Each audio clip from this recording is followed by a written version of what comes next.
Good morning. Assalamualaikum. Welcome to our second online series of the discussion series of the Women Rise Above COVID, led by UN Women with support of the government of Japan. I am Marcela Aguilar and I will be moderating today's activity. Today's session will be the first of the two-part discussion on leaving no woman behind during the COVID-19 pandemic. The second part will be on May 11, same time. So we hope that you would still join us on that second part. Today, we will hear from representatives from civil society as well as UN agencies working with women in conflict with the law, indigenous women, internally displaced women due to conflict, stateless asylum seeking and refugee women, and women living with HIV and AIDS. Our discussion today is intended to generate inputs on the policy paper that will support Senate Bill 2088 on ensuring gender responsive and inclusive protocols and programming to address the differentiated needs of women during COVID-19 and other public health concerns, emergencies, and disasters. We would like to acknowledge all our participants today coming from various organizations, sectors, and geographical locations. We are tremendously happy that you are able to join us despite your busy schedule and perhaps Zoom fatigue. And we look forward to hearing from you later on as you provide your insights, comments, and perhaps questions in the course of our discussion. We're also joined by Filipino Sign Language interpreters, Jojo Mahinan, whom you see today, and Bayani Generoso, his alternate.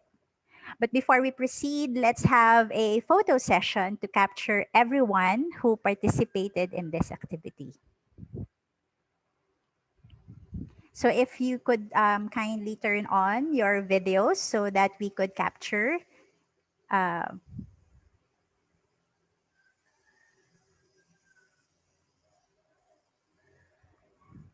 we hope the Secretariat is taking photographs right now.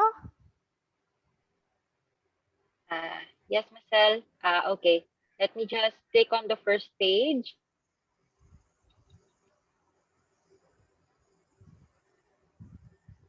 Sige, okay lang for those who are unable to turn on their camera. It's okay. Okay, next stage.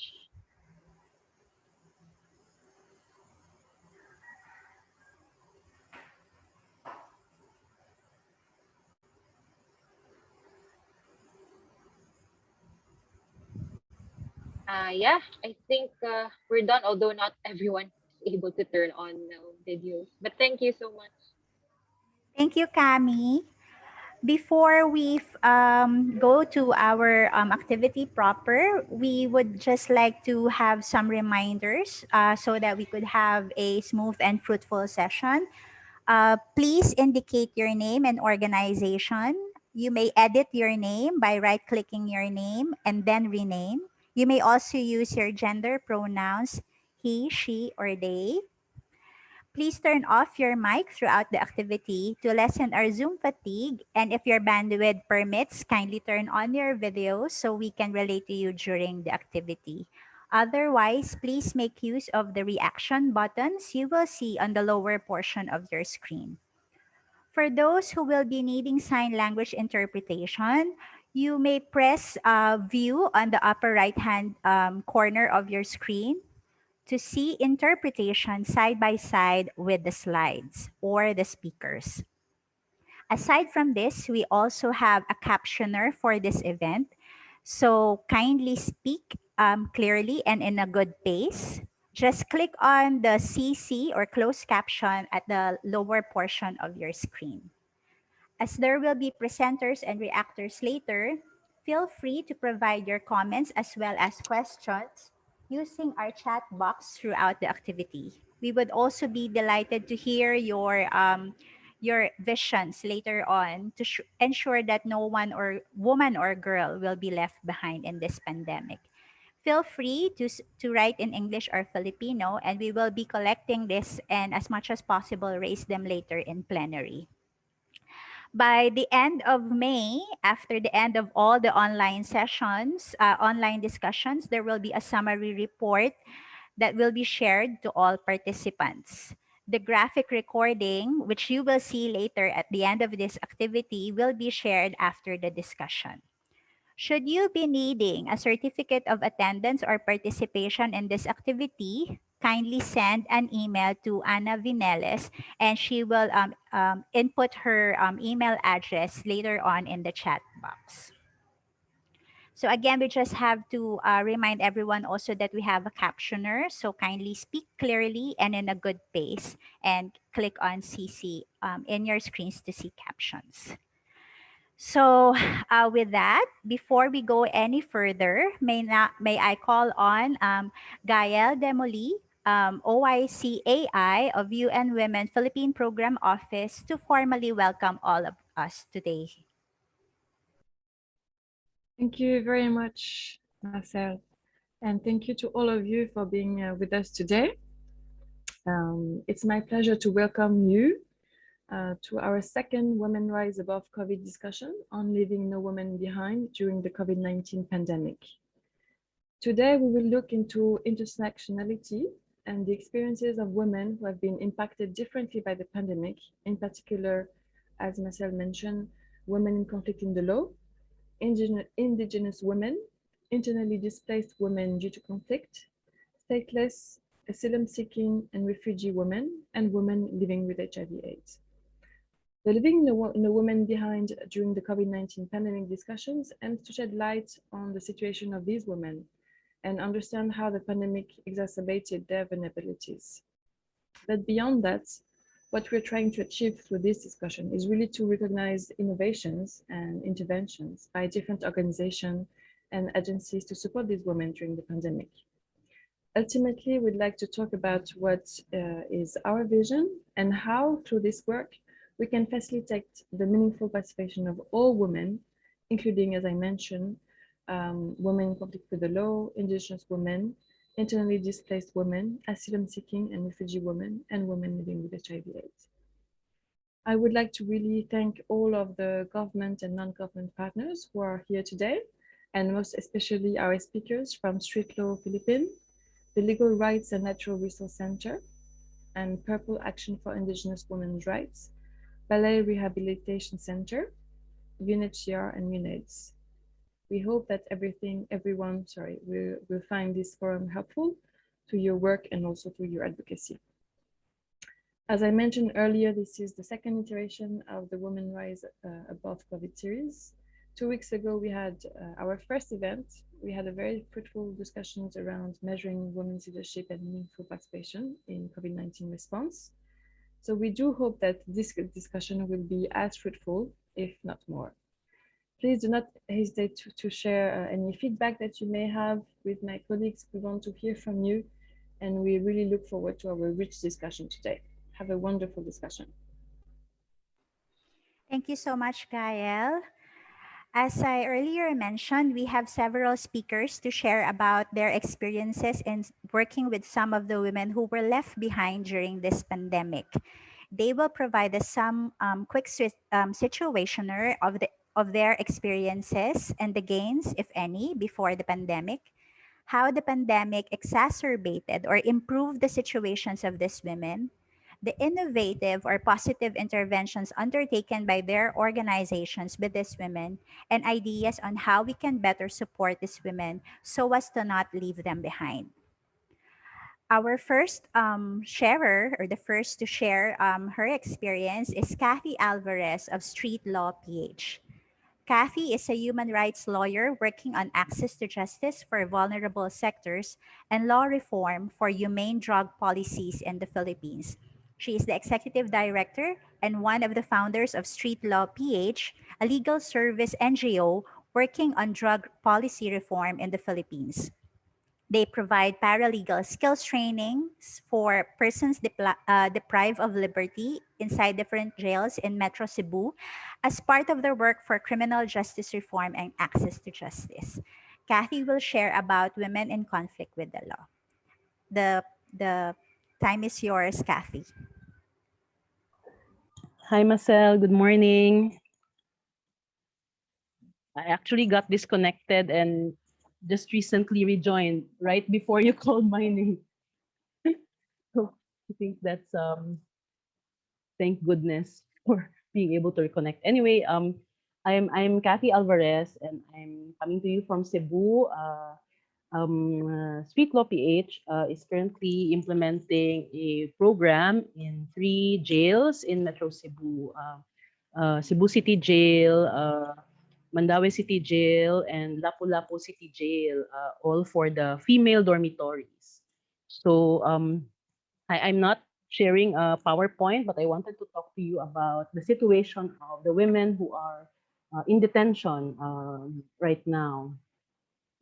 So before COVID, I'd like you to imagine being in a place where if it's time to sleep, you're not allowed to leave anymore because once you get out of your space, just to go to the toilet or whatever, when you come back, you won't have space anymore. So, and then the women always tell me, once you choose a position, you're not supposed to move because there's just no space. So this was before COVID. Our jails were already overcrowded. We had a population of about 214,000 in all of our detention facilities. About 11% of that are women. But we don't have the numbers for those who are detained in police stations. So these are just those who are in detention in our prisons and in our jails. So what's the difference? The Philippines has quite what we call a fragmented detention system. So those who are arrested and their cases are still pending, you will be detained at a facility run by the Bureau of Jail Management and Penology, or the BJMP. So these are what we refer to as the jails. This happens after you have been, the court has already issued a commitment order for you, which means that cases have already been filed. But after arrest, you could still stay in the police detention facilities, depending on how fast they are able to file the proper charges in court. And then once you are convicted, this means that your case is already done. The judge has already rendered a decision. If if the penalty for the charge against you is higher than 3 years, then you will be shipped. In Cebu, they call it ibiyahe ka, or I think it might be. I'm not sure if it's the same in NCR because once you're convicted, you're just transferred to another facility. But in provinces like Cebu, the term that our detainees use, our PDLs use, is ibabiyahe pa po. Because you will be transported to the prisons, which are managed by the Bureau of Corrections. So the difference is that the Bureau of Corrections, it's under the Department of Justice. But the Bureau of Jail Management and Penology is under the DILG. So we have different government departments managing our different facilities. The result of this is that rules could change. For example, we've had stories of women living with HIV, and I find this important to mention since we have another speaker who will be talking about this situation. Women living with HIV who are detained, who previously had access to their medication, treatment, and testing while they were waiting for their cases to be decided on. But after conviction, and because they were already transferred to another facility, which is it depends on where you will be transferred. There is a facility in Abuyog, Leyte. There is of course the women's, but as for the men, the women's correctional is only in Mandaluyong, I think. So some women who previously had access to medication for their treatment, once they are transferred, because the rules are different, they suddenly have to change again the process of securing access to that medication. So that's the effect of having different government agencies running our detention facilities. Now, it's important to remember that Of the thousands of women in our detention facilities, we have over 500% congestion rate nationwide. So what does congestion rate mean? It means that if your facility is supposed to have, um, you're only able to accommodate, let's say for Cebu City Jail, it's only built for 60 women. And the national average congestion rate is about 500% thereabouts. I think they recently updated it to about 300%. So that means that the facility is now holding more than 300% of its capacity. But the national average does not really show a clear picture of the situation in the different jails, because remember, this is the average. So some facilities have higher congestion rate than others. And this is a trend that we noticed that, and I've read several articles about this, where the facilities for women are usually more congested than the facilities for men, because I think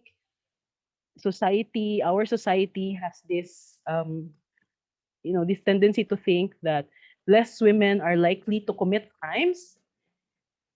And so, it's like if you are a woman, there's this expectation that you are less likely to violate the law. And so they built the facilities smaller with that in mind. So for instance, Cebu City Jail was built only for 60 women. But now we have like about 600. Well, when my last physical jail visit, there were about 600 women. So imagine having a facility built for 60, occupied by 600. So that's why I said, when you sleep, the women always tell me, attorney, dili na gyud ko kalihok. In Cebuano, it means that they can't move anymore, and you're not supposed to go to the toilet anymore, because once you get out of that line, then you don't know where you will insert yourself again, just so you could sleep. And one alarming statistic that I feel very bad about reporting, because it hasn't changed, is that um, our national average is that 75% of all of the people in our detention facilities are pre-trial detainees. This means that they are waiting for their cases to be decided. And again, this varies from facility to facility. In the jails that we visit, usually BJMP jails, 90%, 95% are pre-trial detainees, which means that they are supposed to enjoy the presumption of innocence. It means that since you are not yet convicted of the charge against you, you're still supposed to be presumed innocent until proven guilty. That's the rule in our constitution. That's your fundamental right. But despite this presumption of innocence, these women are already living in situations that are, it's like you're already being punished. Uh, and you're not even convicted yet. And again, this is not counting the police detention facilities. It's hard to get numbers for the police detention facilities because the turnover is very fast. And I don't think anyone is really studying and getting the data from them, because we can't find any numbers. But I'm sure you've heard there are a lot of news reports, investigations where they find secret facilities, things like that. Okay, so this is before COVID. And before COVID, the situation for my region, for Central Visayas, is that there was one doctor assigned to the whole region for BJMP. So for Region 7, that means 11 facilities, 11 different jails across the islands of Cebu, Bohol, Siquijor, and I think before it used to include Negros Oriental. So one doctor for 11 facilities in different islands. And so of course you would not expect that they would have regular medical consultations. Okay, so these were the issues before COVID happened. Now, what are the changes? What is the situation brought about by by the pandemic. I'm not sure if you heard, but you must have seen on the news that when we went on lockdown, the jails also went on lockdown. But their definition of lockdown is very different from ours.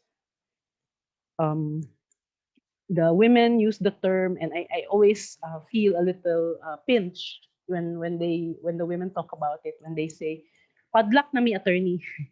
They use the term padlock, uh, which means they are really not allowed to. They just stay within the facility, and they're not allowed to have visitors. Sorry, I apologize for the noise. Um, so they're not allowed to have visitors. What does this mean? For many women before COVID, who are in detention, the visits from family provides them with the food that they don't have, that they don't always have access to while in jail. While the jails provide meals, of course, it's you can't expect it to be good food. So a lot of the families actually bring with them food. Um, we our jails do not have budget. They don't have the funding to provide sanitary products. So it's also the families who bring things that we take for granted: sanitary pads, shampoo, soap, um, new underwear, things like that. Now with the lockdown and their families no longer able to visit, how will they get access to these things? I spoke with the jail personnel, and in fairness to the jail personnel, they are really trying their best to try to also help the women who are detained. In fact, they are also locked in with the women in detention, the jail personnel who are on duty, and they're not allowed to leave. Also. The wardens have told me that they have gone months without seeing their families because they're also afraid to go home and possibly infect their family members, especially since um, the jails are our jails are really before COVID, they were petri dishes for infectious diseases like TB, hepatitis C, hepatitis B, things like that. And then COVID really added another layer of challenges. But they try to have what they call this padala. So family members are allowed to um, send over send over goods to the jails. But because of prohibitions against contraband, there's a limitation on what kinds of goods can be received. They also have this what you call the IDalo, which is an online system where family members can spend time to talk with the women who are detained using the mobile phones, using data, usually through Facebook. But one of the things that we're able to document is that so many women have not been able to make use of this IDalo facility because it's really we call this very high threshold. There's a lot of requirements before you can access it. First, you have to have access to the internet. You need to have at least a mobile phone if you do not have a laptop or a tablet. And then you need to be able to know how to navigate, how to use it. Um, just last week, we were able to document and interview. The women in detention that we trained were able to interview their co-detainees, and one of the chief complaints is that their family members don't know how to use Facebook. Very old mother does not know how to use the phone, things like that. So access to family is access to justice. And that's something that is lacking because of what is happening now. Access to healthcare is also very much affected. They only had one doctor for the entire region before COVID.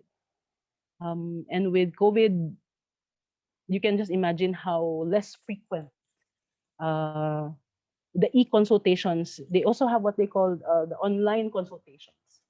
But one of the women was already saying that she didn't know what to do with one of her cellmates because she was going through, maybe she was thinking maybe it was menopause, things like that. And so reproductive healthcare services is also very much affected.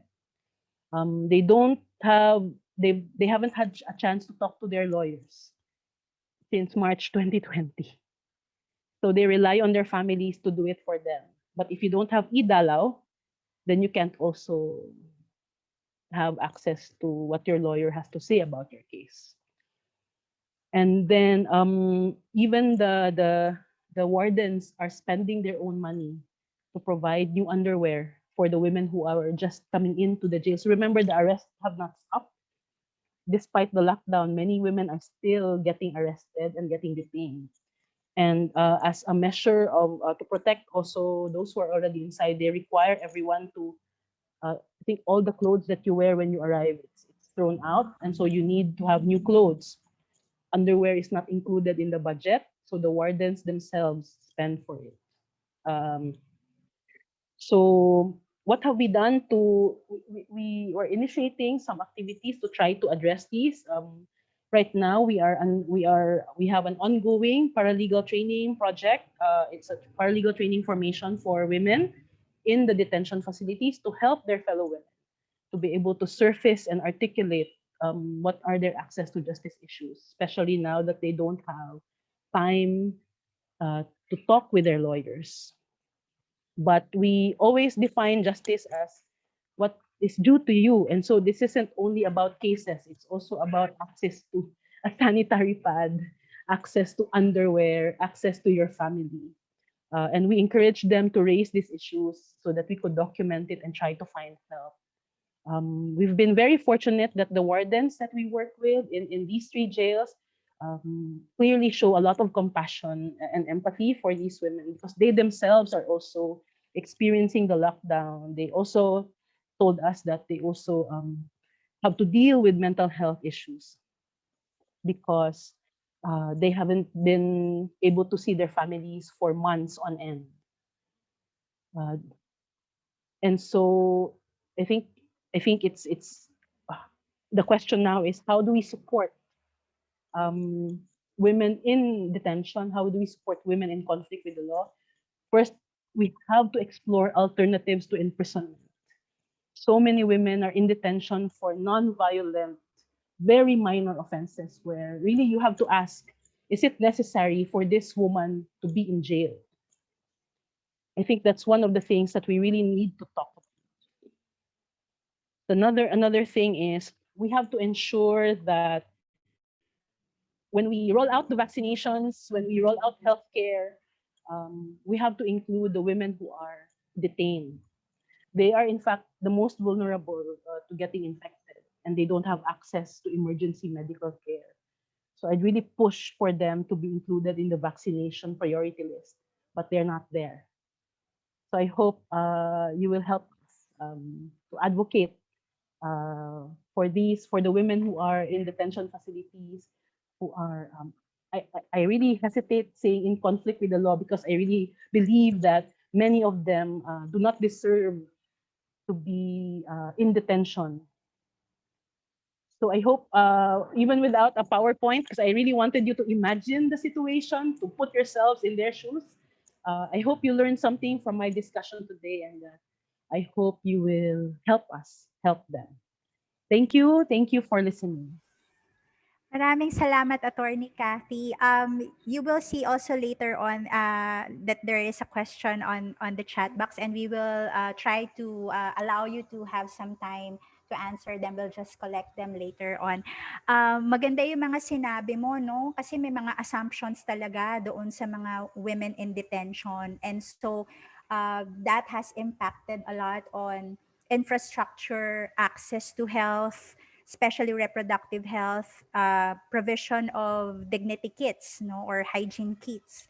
At napaka-importante nung sinabi po ninyo about access to their own families is also access to justice. At magandang pag-isipan din natin yan doon sa pagpapalalim ng pagpapalalim ng understanding tungkol sa women in detention.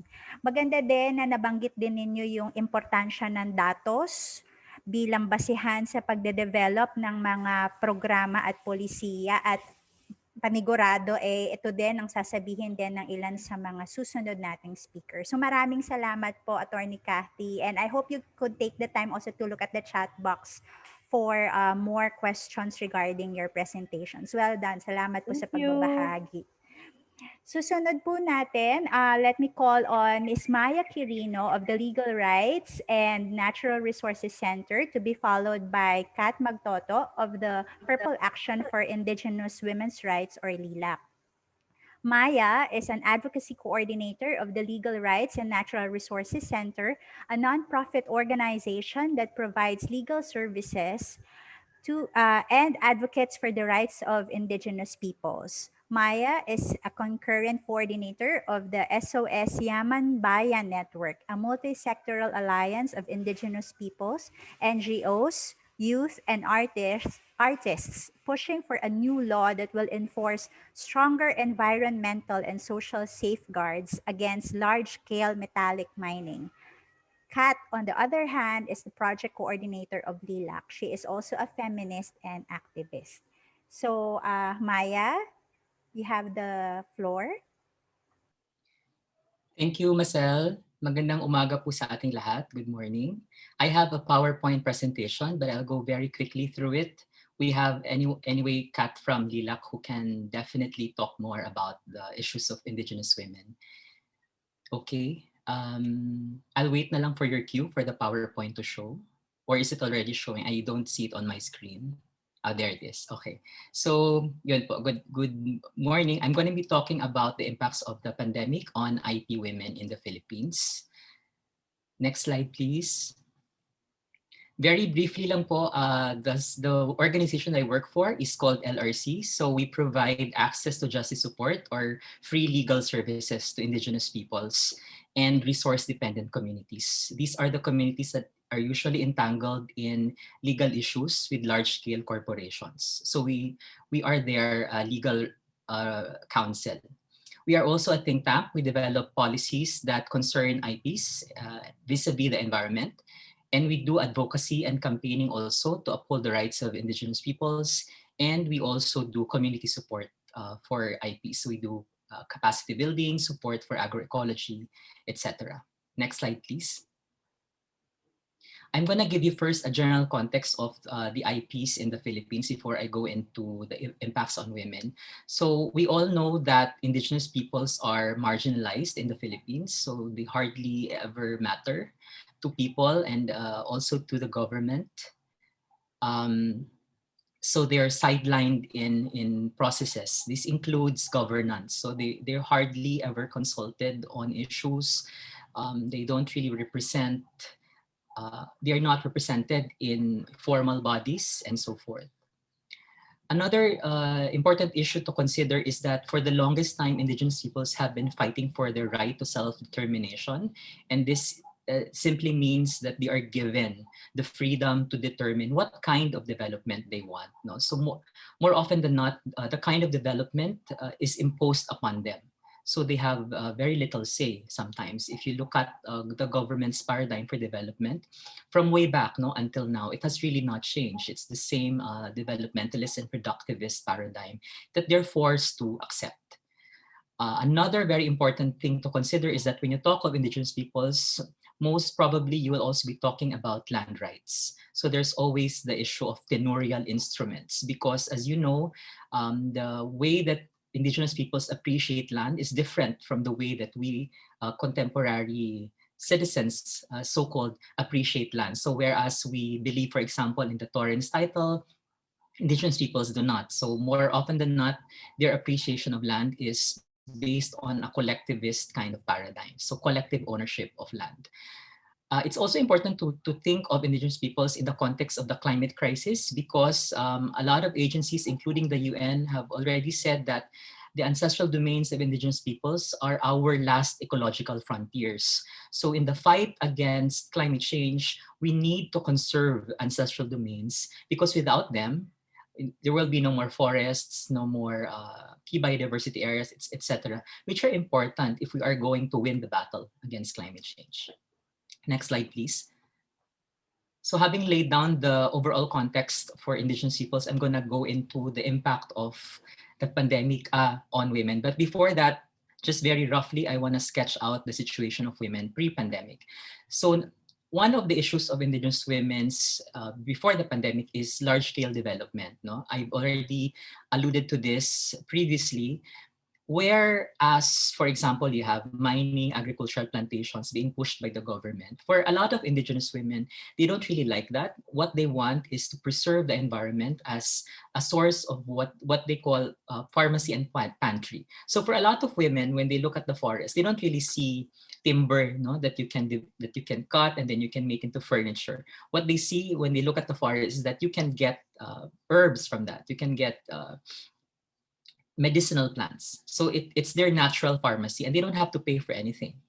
And then it's also their pantry because they get their source of food from forests. So they don't also have to buy from groceries, etc. So those considerations by Indigenous women are important because it's connected to their traditional role in keeping home, no, in providing care for the family. So as we know, that is traditionally the domain of women. No? So if you have large scale development, that severely affects the way that women can provide for their families. Another important issue pre-pandemic is that there has always been violence against women environmental defenders. This violence can be from simple harassment to intimidation to outright killing. So these are already documented. It's also important to think of women as agricultural workers. I think for those who are not involved in women's rights advocacy, they are mistakenly not considered agricultural workers. I mean, more often than not, it's always the men who are thought of as agricultural workers. But in fact, that's not true. Women are agricultural workers, and including Indigenous women. It's also important, and I think a lot of people already know this, but women are always managing multiple burdens, resulting in the phenomenon of the double day. So they take care of the family and they're also involved in community care and they're also agricultural workers. So all of these things, balancing all of these things results in the double day. They don't really have enough time within a day to do all of these things. So in one day, they're actually squeezed in. 2 days is actually squeezed in one day. So that's how difficult their situation is. So they have time poverty. And then lastly, I also want to say that Indigenous political structures are traditionally male dominated. So it's even if we are recognizing the rights of Indigenous peoples, you also have to make space for contesting the traditional conception of Indigenous leadership. And we want slowly to include women's voices and women's leadership. Next slide, please. Let me now get into how the COVID-19 pandemic has exacerbated and in some cases improved the situation of women, but it's more likely exacerbated. So number one, access to information. We in the cities, we do not probably have a problem with this. No, like right now we are on Zoom, but for a lot of Indigenous women who live in remote areas, they scarcely have access to information. So can you imagine, you hear of all these negative things happening, you hear of this pandemic, but you don't really have enough information to deal with the pandemic, for example, to be able to know which government agencies you're going to talk to go to for help, to be able to know what exactly is the science behind virology, etc. So there's that. They don't have access to information. It has also increased their burdens. No, LRC has done a research on the impacts of COVID-19 on IPs, and one of the things that we found out was that because of blended learning, a lot of the women cannot work on the farm because they're forced to tutor their children, so they're taken away from their farm. And again, it's important that these women themselves did not really graduate, for example, from high school, let alone college, and yet they're forced to tutor their children on very advanced topics. So this has become a burden for women. Another thing is on food and nutrition. At the onset of the pandemic, because again, Indigenous peoples live in remote areas, their access to food supply was was minimal. In fact, for the first 2 weeks, 3 weeks, they didn't have really food. No, they couldn't go down and buy food. So they were stuck with whatever they had. And also, they could not also go down to buy seeds so they can plant for the new planting cycle. So this impacts on their agricultural livelihood. So you don't have a source of food and you also don't have a source of income to buy food. So that puts you in a very difficult situation. And that was their case. That was the case at the early months or weeks of the pandemic.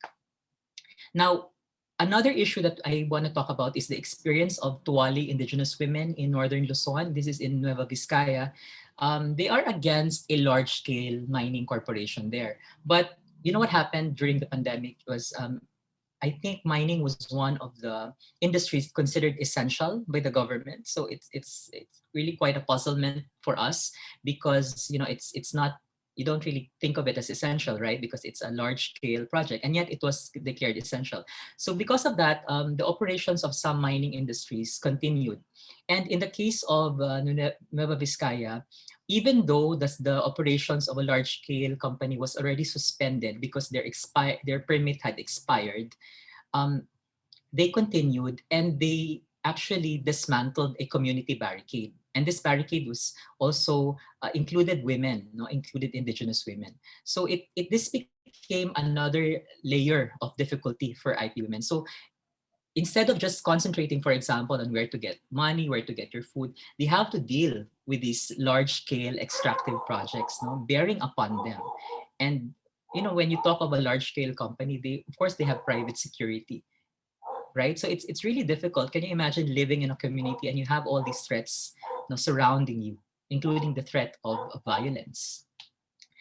Another issue that I want to point out is access to justice, and this was already also mentioned by the speaker previous me. Because of the restrictions on the pandemic, a lot of the times the courts have suspended operations, so they've also shut down the first few months, and then when they reopened, they couldn't really process a lot of the cases, and then they had to shut down again because when the cases surge, etc. So this has an impact on access to justice. So for example, with LRC, we have ongoing cases against large-scale corporations, and the longer that they stay on the lands of indigenous peoples, the much harder it is for indigenous peoples to pursue their right to self-determination, to pursue what they want, because these cases have not settled their land issues yet. So it's really very difficult for them to move around.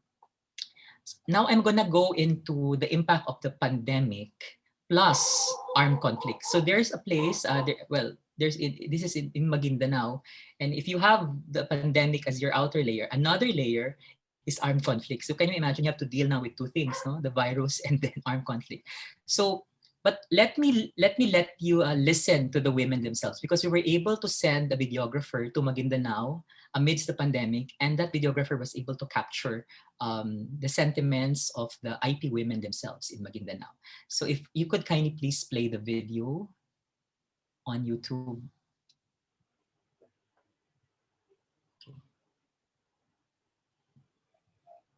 Namang mga ginawa.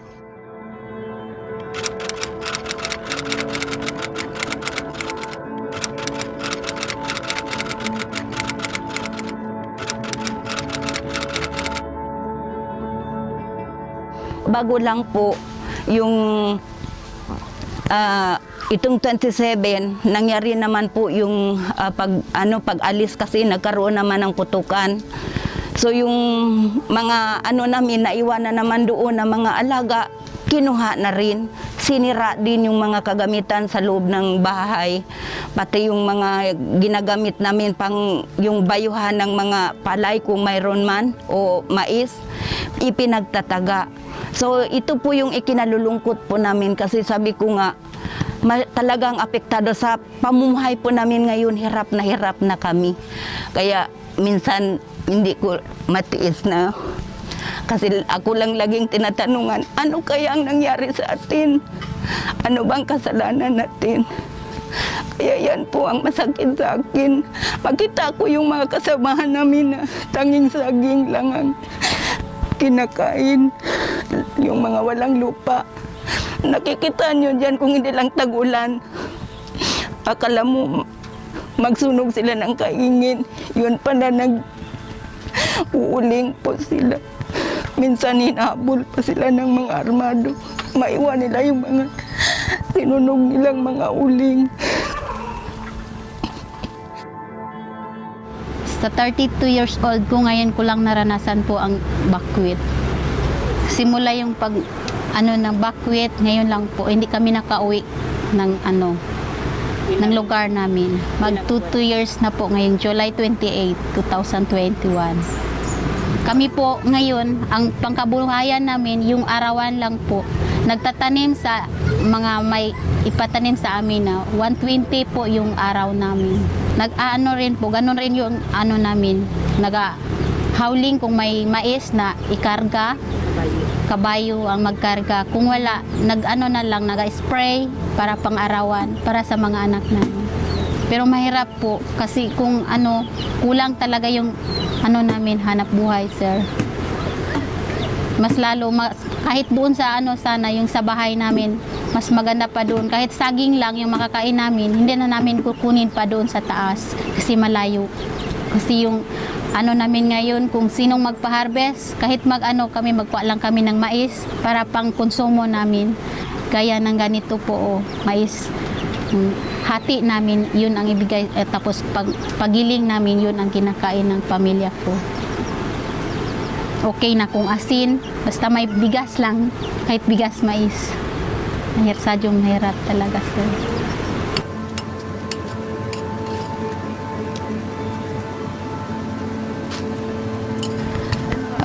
Talagang nahihirapan kami sa paghahanap buhay dahil po sa umalis kami doon sa mga lugar po namin.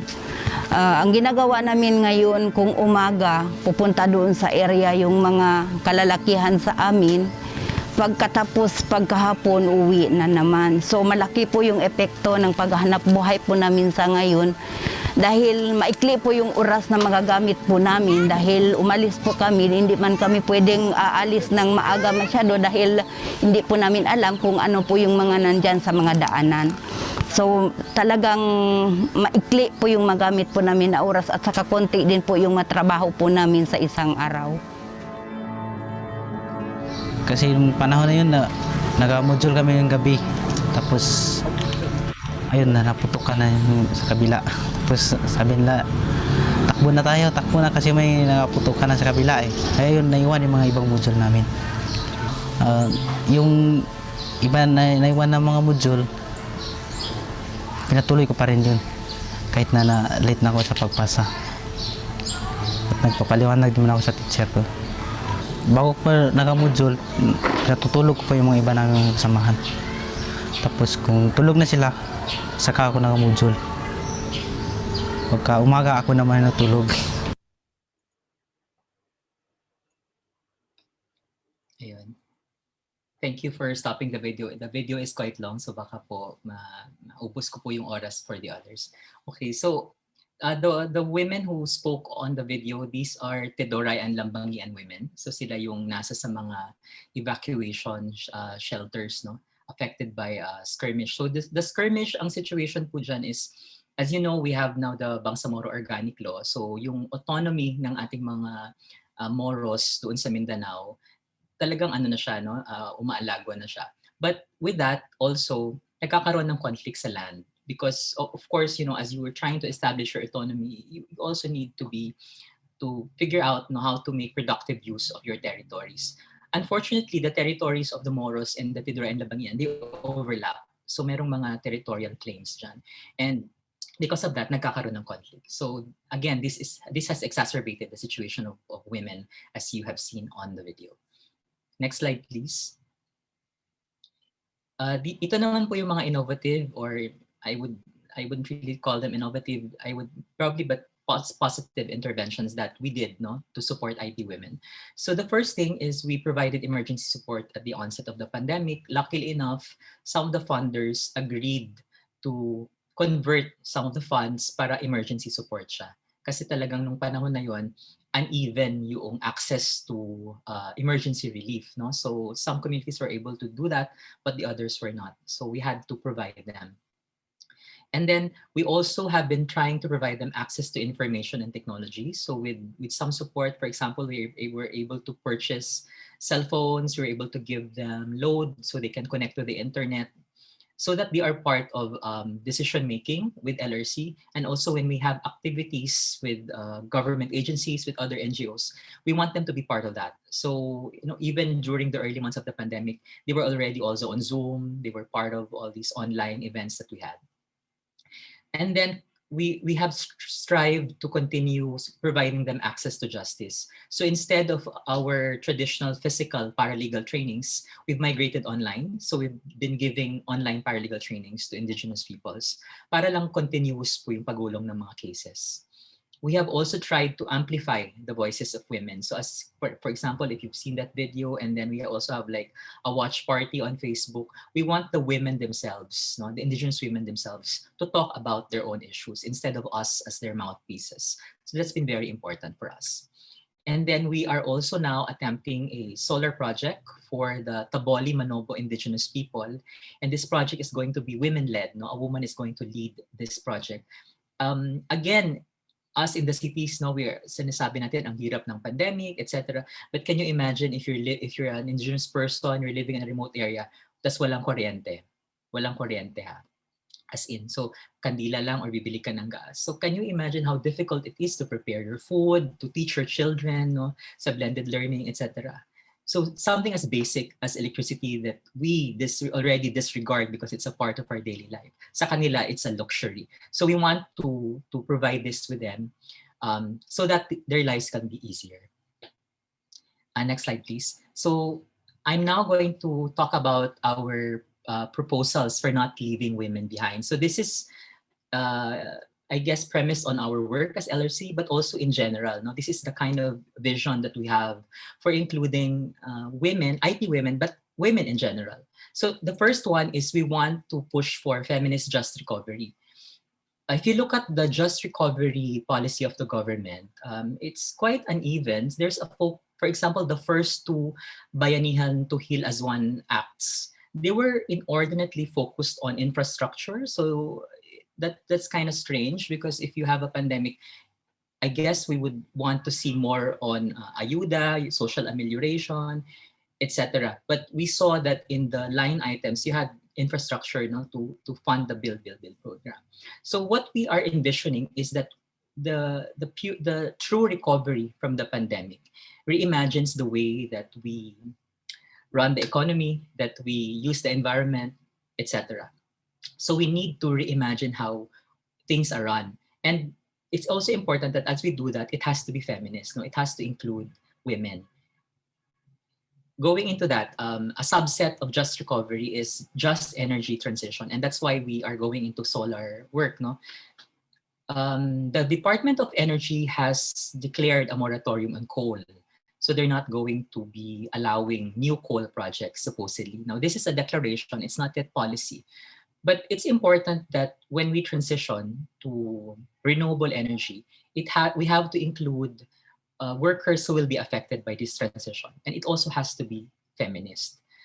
So with the government's policy now on their aggressiveness on renewable energy, we must not leave poor people behind, and including poor indigenous women. It's also important to not forget access to justice.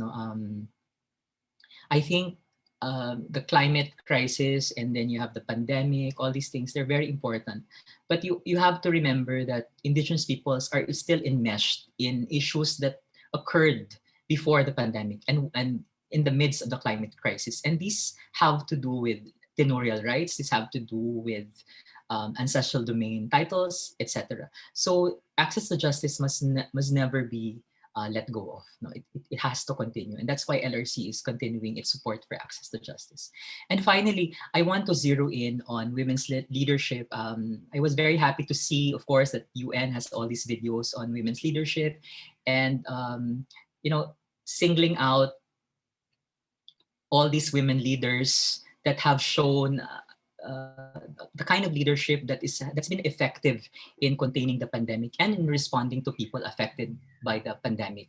So you have Jacinda Ardern, you have Angela Merkel, you have all these Taiwanese president, and I would even include Vice President Leni Robredo in this. No, we are pushing for a kind of leadership that's led by women, but also not just led by women, but steeped in a different kind of narrative. And the pandemic has shown us that, because the women that have been leading very good responses, they have shown what you call a take care attitude rather than a take charge attitude. And we need more of that.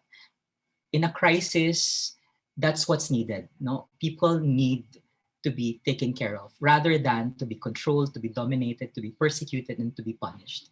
So hopefully, as we reimagine the way that we run things, hopefully that kind of feminist value is embraced, no, by institutions like the UN and by other organizations that are not necessarily women-led.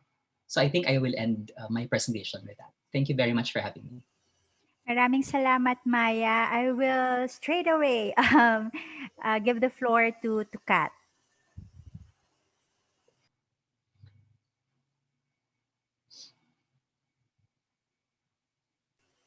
Kat? Hello, sorry. Hi, my name is Kat. I'm from Lilac. So let me just introduce us. Lilac.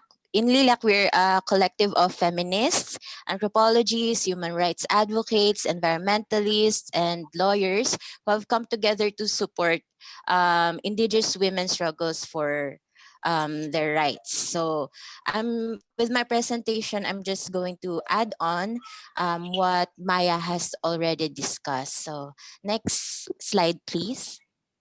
So even before COVID, Indigenous women have been facing a lot of struggles. So we have conflict over resources. So all over the world, it's not just in the Philippines. We've seen really the intensification of extraction of natural resources, and this is being supported by many governments. Indigenous peoples are most affected by this intensification of extraction of natural resources, because extractive industries are usually located in their lands, or choose to enter into their lands, because as Maya already mentioned, their lands are rich in natural resources. They are actually considered as the last ecological frontiers. So because of this, many indigenous peoples experience their lands being grabbed, they are displaced. As we just heard, in Mindanao are Lambangian and Teduray, um, um, Lambangian and Teduray have been in evacuation for 2 years. So it's hard to imagine that happening now in the pandemic, being in an evacuation center, but that's what they're going through right now. Indigenous women, common to many Indigenous women, women's context is also male violence and domination. So even in Indigenous communities, there are persistent patriarchal structures. Indigenous women, especially those who are also women environmental human rights defenders, or are vocal about their opinions and take up leadership roles, experience persecution, not just from the society, but also from their communities and families. So there, and also as Maya said, Indigenous people structures are traditionally male dominated. Let me just go back to the issue of conflict over resources. There. Also an issue when it comes to conflict over resources is that Indigenous people's right to say no are usually not respected. And some of our government agencies actually have a role in facilitating the non-respect of this consent. And here in the Philippines, in many other countries also,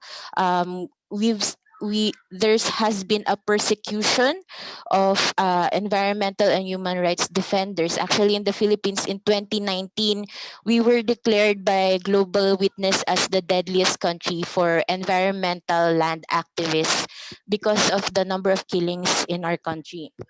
Many of those who were killed were indigenous leaders vocal about defending their rights and lands from large corporations.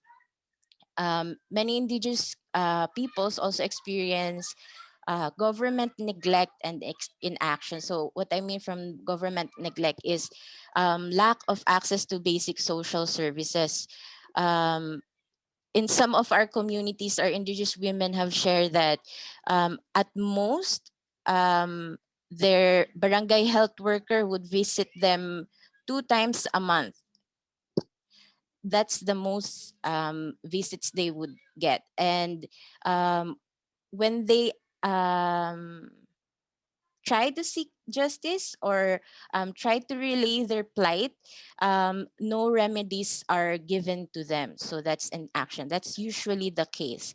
So what we see here is that the entrenched discrimination that indigenous people face and the cycle of impunity um, has really seen to the denial of justice for indigenous peoples. Um, Also, as Maya said, indigenous peoples are really affected by climate change and disasters. And indigenous women and girls are among the most affected because they are expected to take on the role of primary caregiver of their communities.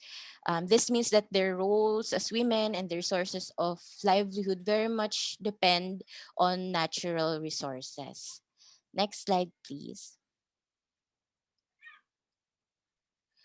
So in response to this, indigenous women have been stepping up to fill in gaps in basic social services, lead their communities, and defend their land. So these are just some of the pictures I can show of our indigenous women partners, some of which have gone out of their communities to voice out their their struggles and call for action.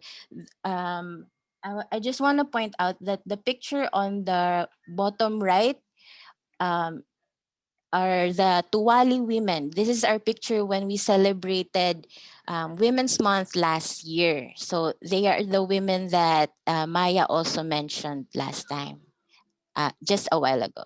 Okay, next slide. So let me proceed and share with you what is the situation of indigenous women now amidst the COVID-19 pandemic. Okay, next slide, please. Okay, so right after or a few days after lockdowns were imposed in the Philippines last March of last year, we talked with our partner indigenous women, and many of them, one of them said this. This is what she said in Filipino, but almost all of them um, um, are are saying the same thing. So they said that we fear dying from starvation more than the virus itself. Okay, so next slide, please. So the COVID-19 for the indigenous women, the COVID-19 pandemic has really worsened food and income insecurity in their communities. Because of lockdowns, many had to stop from working or were unable to sell their crops. Um, uh,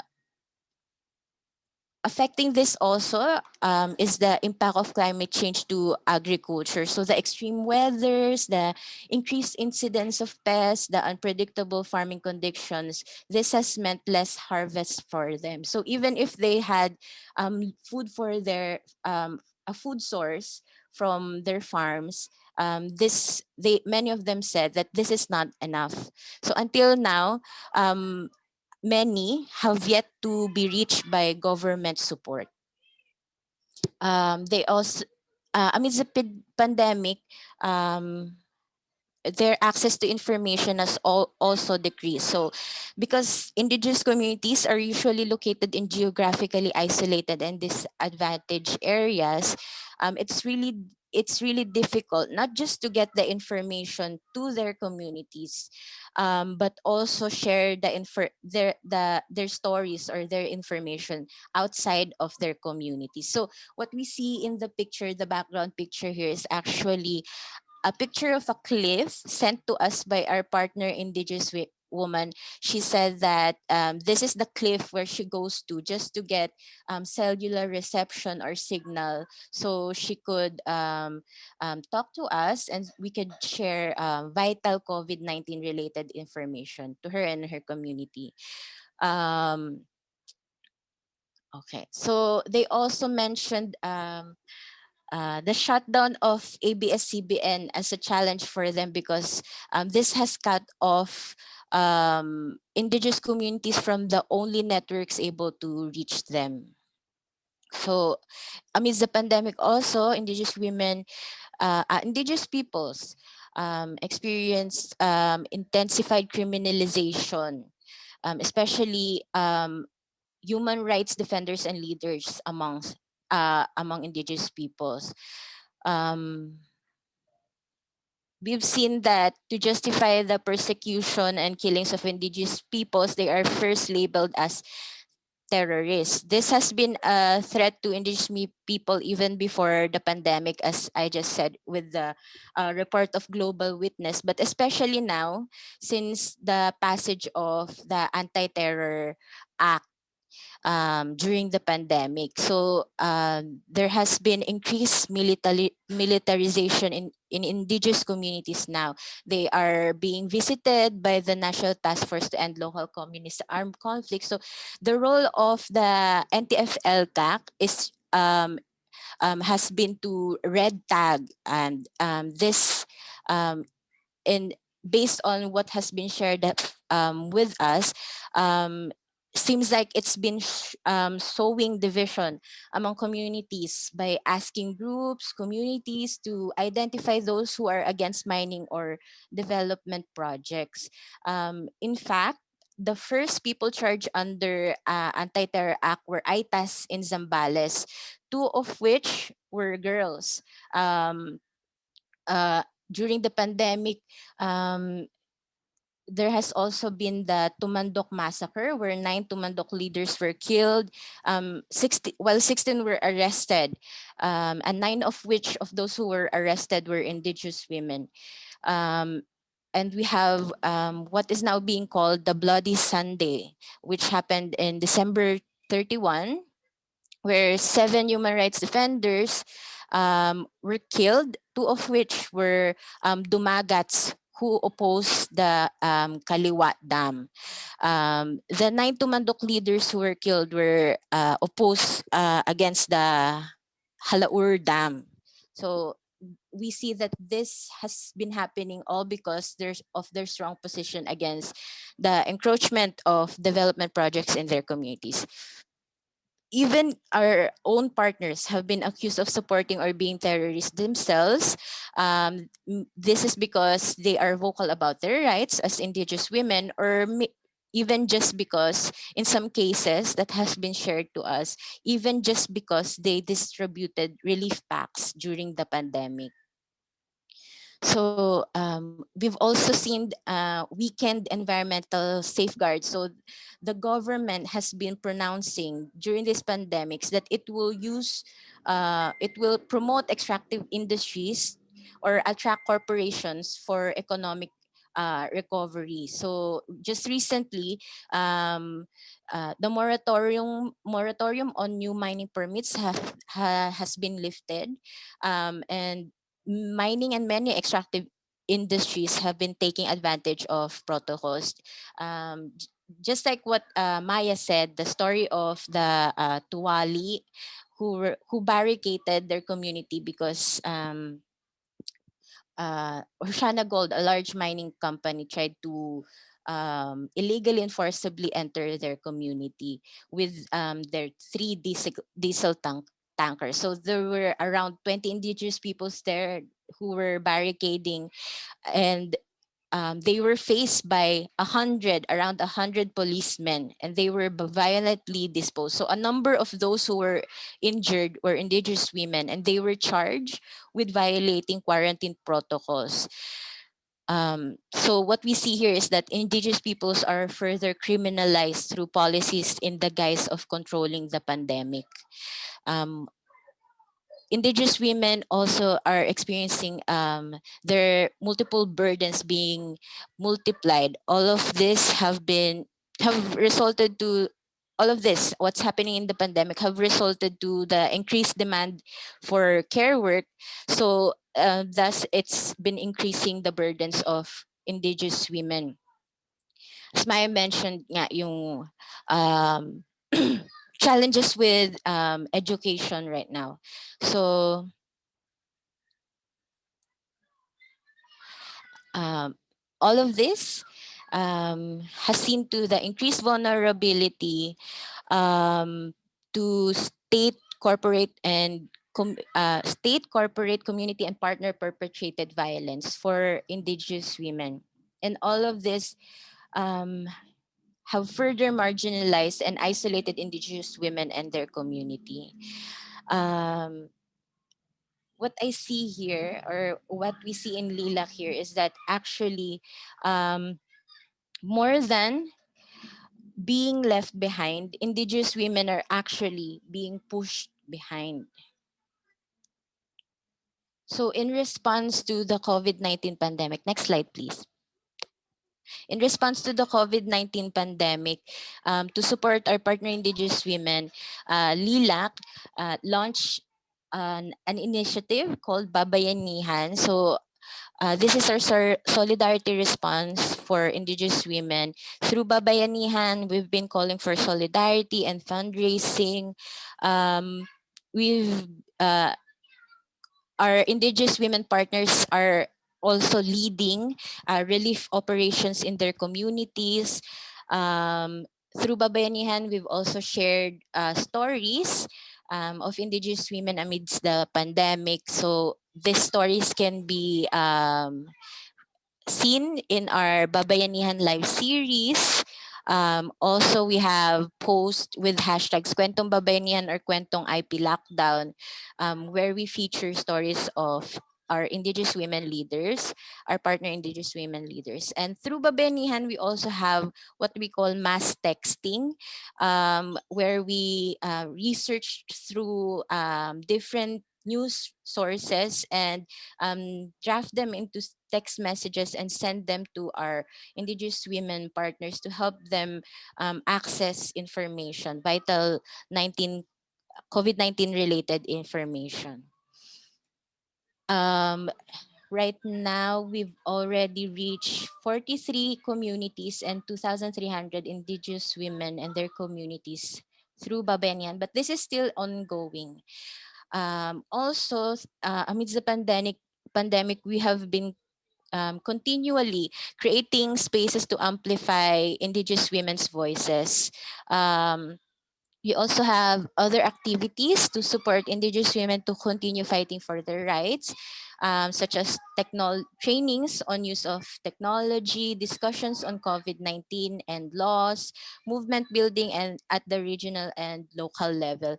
Same with LRC, we've also been trying to secure funds to help our partner indigenous women to access information and technology. Um, Also, part of what done during the pandemic and we are continually working on is our petition against the anti-terror law. Okay, next.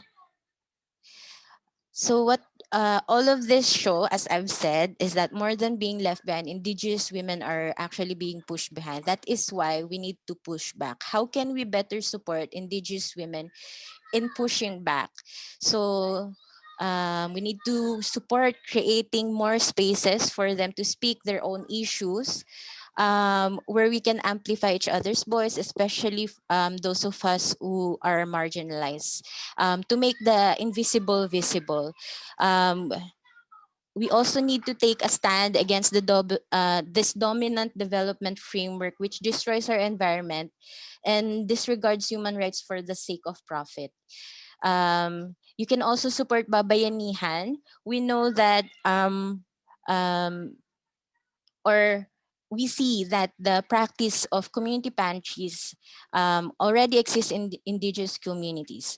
They have community farms. So some of our indigenous women partners have shared that their system there is that those who can tend will tend the farms and those who are in need can harvest. So it's a sharing of resources and time and energy, but with all these challenges, really outside support is needed. While indigenous women are resisting, they are also rebuilding their communities. So indigenous women have their own community initiatives. So if you want to know more about them and know how to support, you may contact us at uh, what is being shared on the screen. Salamat, Kat. Salamat sa iyong sharing. Salamat din kay Maya who shared earlier. As we are running out of time, no, may we request the succeeding speakers to share within 10 minutes to give more time for the Q&A and the visioning exercise later. Now, let me call on Miss Joy Lascano of the Balay Rehabilitation Center. Joy is the current executive director of Balay Rehabilitation Center and an elected basic sector council member of the National Anti-Poverty Commission, Victims of Disasters and Calamities. She is also a member of the Interim National Preventive Mechanism Against Torture of the Commission on Human Rights and an advisory council member of the United Against Inhumanity, an international group based in UK. Joy will share about internally displaced women.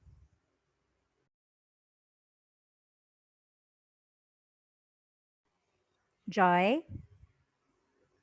Thank you. Thank you. Thank you so much for inviting us here. And for a start, Balay Rehabilitation Center is a human rights organization that undertakes psychosocial work and advocacy for humanitarian protection, peace building, and conflict transformation among internally displaced persons and survivors of torture and organized violence. We have been working with UN Women for quite some time since last year, and we're happy to share with you our experience in that work. Next slide, please. As you can see, and it was emphasized earlier that poverty is the main issue in Mindanao, no? In particular among the North Cotabato and Maguindanao area. And as we can see also in the data that half of the population of North Cotabato and Maguindanao have female, no? And again, half of which are, younger women, no? So we can say that women and young people characterize the poor in the Barm area in particular. Next slide, please. Aside from that, the experience of, a long experience of armed conflict since 1970s have been, being a day-to-day lives of the women and also the communities in central Mindanao in general. And it was, emphasized in the discussion earlier from LRC and Lilac that it's not only among Moro that has been affected, it's also the Christians and also the non-Moro tribal women as well. Next slide, please. There are also other contributory circumstances in relation to the situation of Moro and Barm women. No? For one, aside from the armed conflict due to the skirmishes between the government and other forces, no? We have these natural hazards, no, that affect the communities. No? Um, Last year there was a drought even during the height of the pandemic. No? And last year also they experienced floodings, no, due to heavy rains. So aside from the armed conflict, these people, the women as well, are experiencing natural disasters, no. Um, and apart from it, um, they've been, experiencing also development aggression, no, in some parts of the areas in Mindanao. So we can say that as such, they're really needing support, no. Unfortunately, there is a lack of access to quality services, no. Um, Marami sa kanila, they've been living in far-flung communities, no. And services are so dismal, I should say, no? At nakakalungkot dito, they are not reaching the people who is really in need of such services, particularly women and children. No? Next slide, please.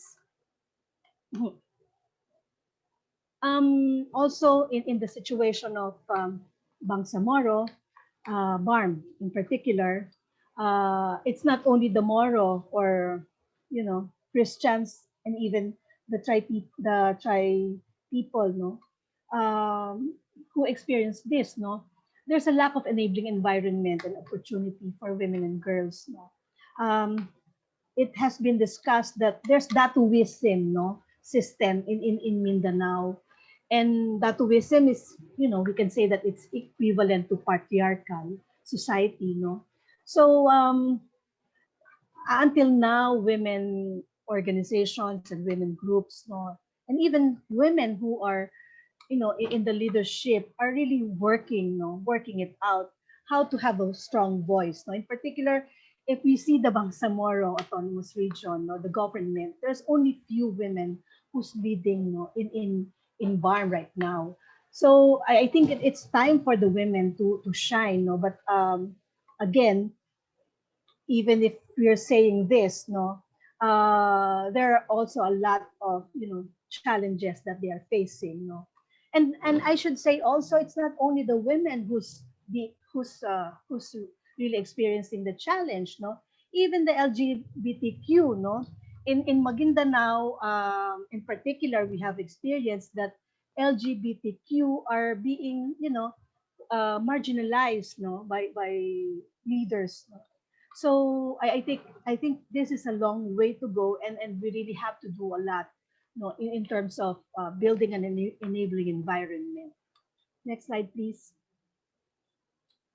There's a hidden gender-based violence, no? And I would not want to emphasize this much, no, because I think there will be a lot who will be discussing this. But rape is not much reported, no, in Maguindanao, no, and in Central Mindanao. They're afraid, no, for the backlash, no. They're afraid that their dignity will be, put in the open, no.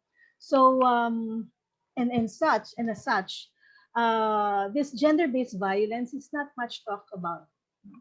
In fact, when we had the discussion among women, when we are asking about gender-based violence, they think that gender-based violence is more on, displacement, but nothing much between, the relationship of men and women, or unequal opportunity between men and women, no. So, and in that sense, there's much things to be done in relation to this, no. Um, Aside from that, gender-based violence can also be seen, no, among children, no. There are numbers of children who were abused, no, but this abuse are never reported, no, for fear that their names will be tarnished, no? So it's a way to go. Next slide, please. Um, in the midst of this armed conflict situation, the presence of ISIS, ISIS group, ISIS influence group aggravates the situation. There are reported cases, or cases, I should say, that um, women or even children are, invited, recruited to this kind of groups, and uh, for some reason, these women or children are, enticed to take part in this kind of groups, because sometimes it's because of poverty, or lack of education or lack of opportunity. So it's still ongoing, and I should say that there is something to be done in relation to this, for the women to understand that this is not the only options. Next slide, please. All of this affects the social ecology, of the person, the herself, the individuality, her family, the community, and of course, it includes the own mental health and well-being. But as we have observed, despite the situation, they are resilient. They can continue to bounce back. And I think that's one thing that we have to harness, among the women, and even among the children, in these communities. Um, there is an option for them to bounce back, and there's an option for them to work on this situation. Next slide, please. I would not want to discuss this in detail, but this is an very detailed assessment, problem three of the women, are our partners in the community, of the, coming up with the problem three of the issues that they are facing. But in a way, it resonates, what the previous speakers have told us and my earlier inputs. Next slide, please. Lastly, there's a transitional state, in BARM, because of the, we have a new government, in BARM. And it is quite challenging because there's lots of expectation from the people to their government, And I should say the BARM government has a lot, on their plates, and they have to manage these expectations, coming from the different sectors, coming from the tribe people, from the different peoples of Mindanao.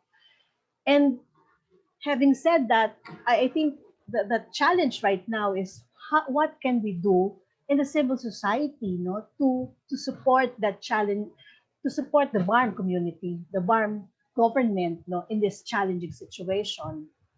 Now, right now, COVID-19 pandemic has added to that, So it's more challenging considering that, the situation before hasn't changed right now, but it adds more, to the problem that the people are facing. Next slide, please. So, um, right now there's an increased number of early pregnancy, and early, marriage in the area, and I would not want to say that it's not limited to Maguindanao only. I think it resonates to other parts of the Mindanao area.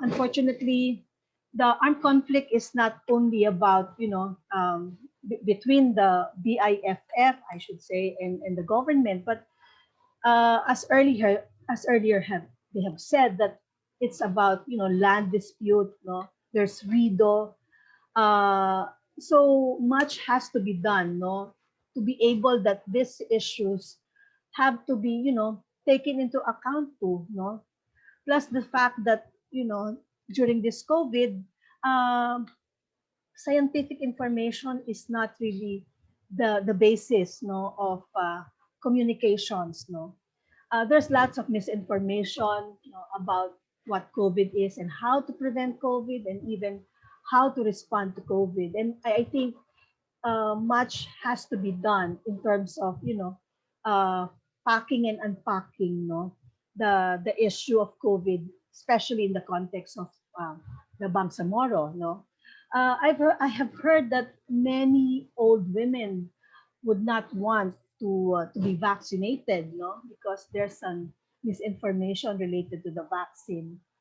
And when you go to a certain place, no, especially in some areas, no, um COVID is not the issue for them, no. Although of course they have experienced, lockdowns, no, and mobility problems, but they say it is not an issue. The issue is poverty. The issue is inequality. No, the issue is lack of services, effective services from the government, and the issue is peace. No, and that's what they really want to pursue. No, and COVID is at the side of this. Next slide, please. To be able for us to understand better the situation in the context of COVID, we did a baseline study, no, so that we would have a better, appreciation of what's going on, and to come up with, you know, a, a you know, a quality and effective intervention, no, for the community. Next slide, please. One of this is developing a culturally sensitive IEC materials. People tend to believe what they learn from what they got from the Facebook, no, and then more often than not, this information from the Facebook are not scientific based, or not based on, the reality, or based on, science, no. So what we intended to do is to provide them with IEC materials that are, you know, um, effective for them to understand, COVID, no, which is culturally sensitive. No? It's important that even if there's no big number of COVID cases, quote unquote, no, in Maguindanao or in North Cotabato, we have to continue educating them, no, on the protocols, no, of health protocols and security related to COVID. No. Otherwise, it will be put aside. No. Second, next slide, please. We also learned in the baseline that it's important that it's not only offering, gender-based violence concepts and training to the community, but also learn from their experience, learn from their lived experience, since they're not knowledgeable about, these concepts of gender-based violence, gender sensitivity. What is gender sensitivity for them, no, in the context, for example, of Moro or Islam? So what we are doing right now is to get their best practices of, equality, no, and put into the picture, no, what is, written based on CEDAW or the UN standards related to gender equality, and to marry that, no. And because we believe that to be able for you to, to have champions in the community, you have to use, or you have to learn from their experience as well. And I think learning from that experience is the best way for them to, to be champions, no, to to get the best out of these trainings and modules, and we're doing it right now, no? And of course, along with that, it's not only the women that you should undergo training with, no. We also engage the, the leaders, no, particularly the religious leaders, because in the end, to be able to have an enabling environment, you have to work as well with other, other stakeholders, no, the duty bearers in the community. So it's ongoing right now, and we hope that we can also share to you the experience that we have implemented. Next slide, please. In the midst of this pandemic, we also see that we have to provide the emergency response.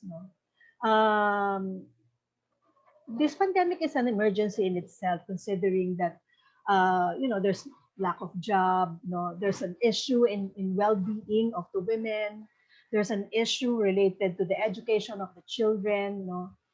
But more so, there's also an ongoing and emerging situation of conflict as well, particularly in the SPMS box, in Maguindanao.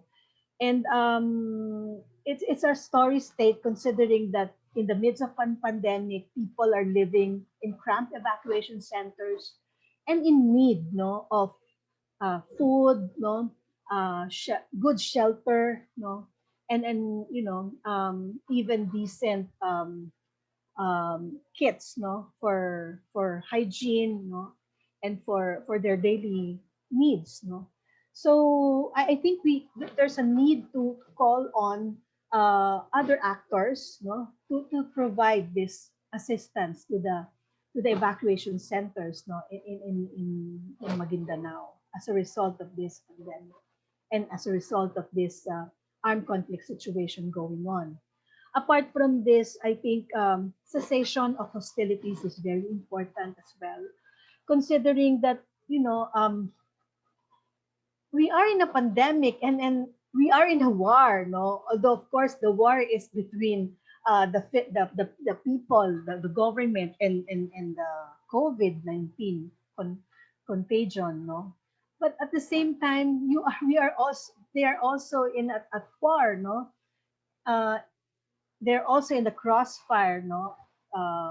With bullets, no? With live bullets, and um, they're not sure of their tomorrow, no? So I think hostilities cessation is very important at the moment, no? Next slide, please.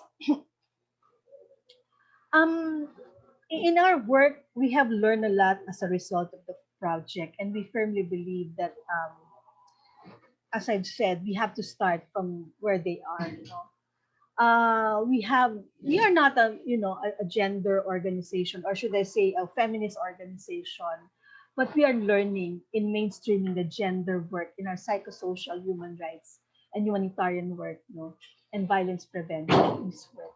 And it's not a walk in the park, I should say. And the importance of documenting the experience is very relevant, because these experiences can be put forward for policy change, and these experiences that could be written can be replicated to other organizations, so that they can have they can improve better the work that they're doing, our work that we're doing in humanitarian, in human rights, in mainstreaming gender, in psychosocial work, among the women, and thus we can say that we need to reflect always, on the work. And in reflecting, it's not only the organizations or the civil society organizations that should do that. We have to, work along. We have to journey with these young women, with these old women, with the women who are PWD, so that we can learn also from their lived experience. Next slide, please. Lastly, before I end, I think to be able to sustain the initiatives that we all do, in the communities, it's important that you don't only intervene, but also we have really to make a policy recommendations. It's more sustainable. We have to engage the local government. It's so hard in the midst of of this shrinking democratic space in the country.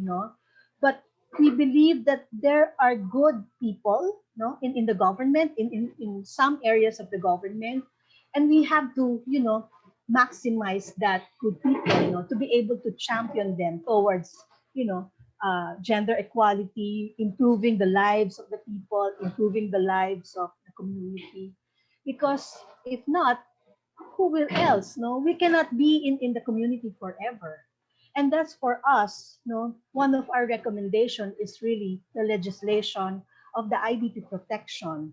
No, it's now in the National Congress, no, and it's being deliberated, no, for IDP protection. But I think one thing that the feminist group, the women's group, has to look into is the lens of the gender in the IDP bill, no.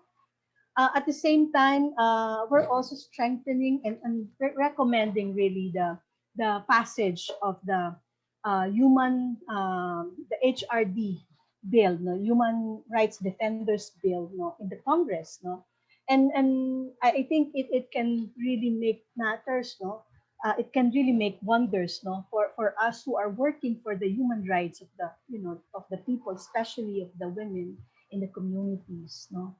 And lastly, engage also with the local government of the Bangsamoro. Right now, they have some legislative initiatives. In particular, they're also developing IDP bill, no, internally displaced persons bill in BARM Congress, no, in BARM legislation. And I hope that UN Women and other organizations working in Mindanao can also engage and provide their inputs on that. With that, I end my presentation, and thank you very much for listening to me. Maraming salamat po, Sukran. Maraming salamat, Joy, sa iyong pagbabahagi. No? Just to probably give like a quick points from the presentation of Maya, Kat, and also of Joy, that women in indigenous women, rural women, women that have been displaced due to conflict are really facing a lot of overlays, no? So such as climate change, or say, for example, conflict, development, aggression also. So we have to take into consideration these aspects in looking at these women on their the realities that they are faced with, and also in relation to the interventions that we will be developing later on for them. At this point, may I now call on Doc Louis Ocampo of UN AIDS.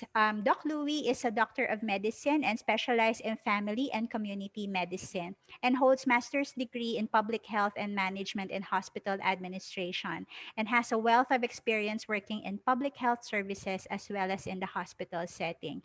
He is a passionate HIV advocate and is the country director of the joint United Nations program on HIV and AIDS. Doc Louis. Thank you, Marcel, and good morning to everyone. And thanks to UN Women for giving me an opportunity to discuss the impact of colliding COVID and HIV epidemic among women in the Philippines. Next slide. Based on the latest Global AIDS report, the Philippines has the fastest growing HIV epidemic in the world, with a rate of 207% increase in the last 10 years. Next slide. AIDS-related deaths are still increasing despite free life-saving drugs available in more than 160 treatment facilities across the country. Next slide.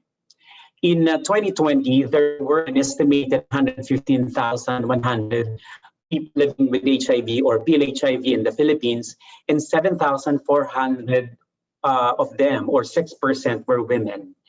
Though, next slide. Though women only comprise a small proportion of HIV infections in the Philippines, cases among women continue to rise rapidly as well. In 2020, there's a slow decline since a lower number of cases were diagnosed, but this trend was observed among males as well. And this is a factor of the COVID epidemic than a true decrease among HIV cases in women. Next slide. Most women with HIV were diagnosed in their 20s and 30s, so at the very young age. Next slide, please. Condomless sex is the predominant risk for HIV among females. Condom use was very much influenced by the type of relationship they had with their partners.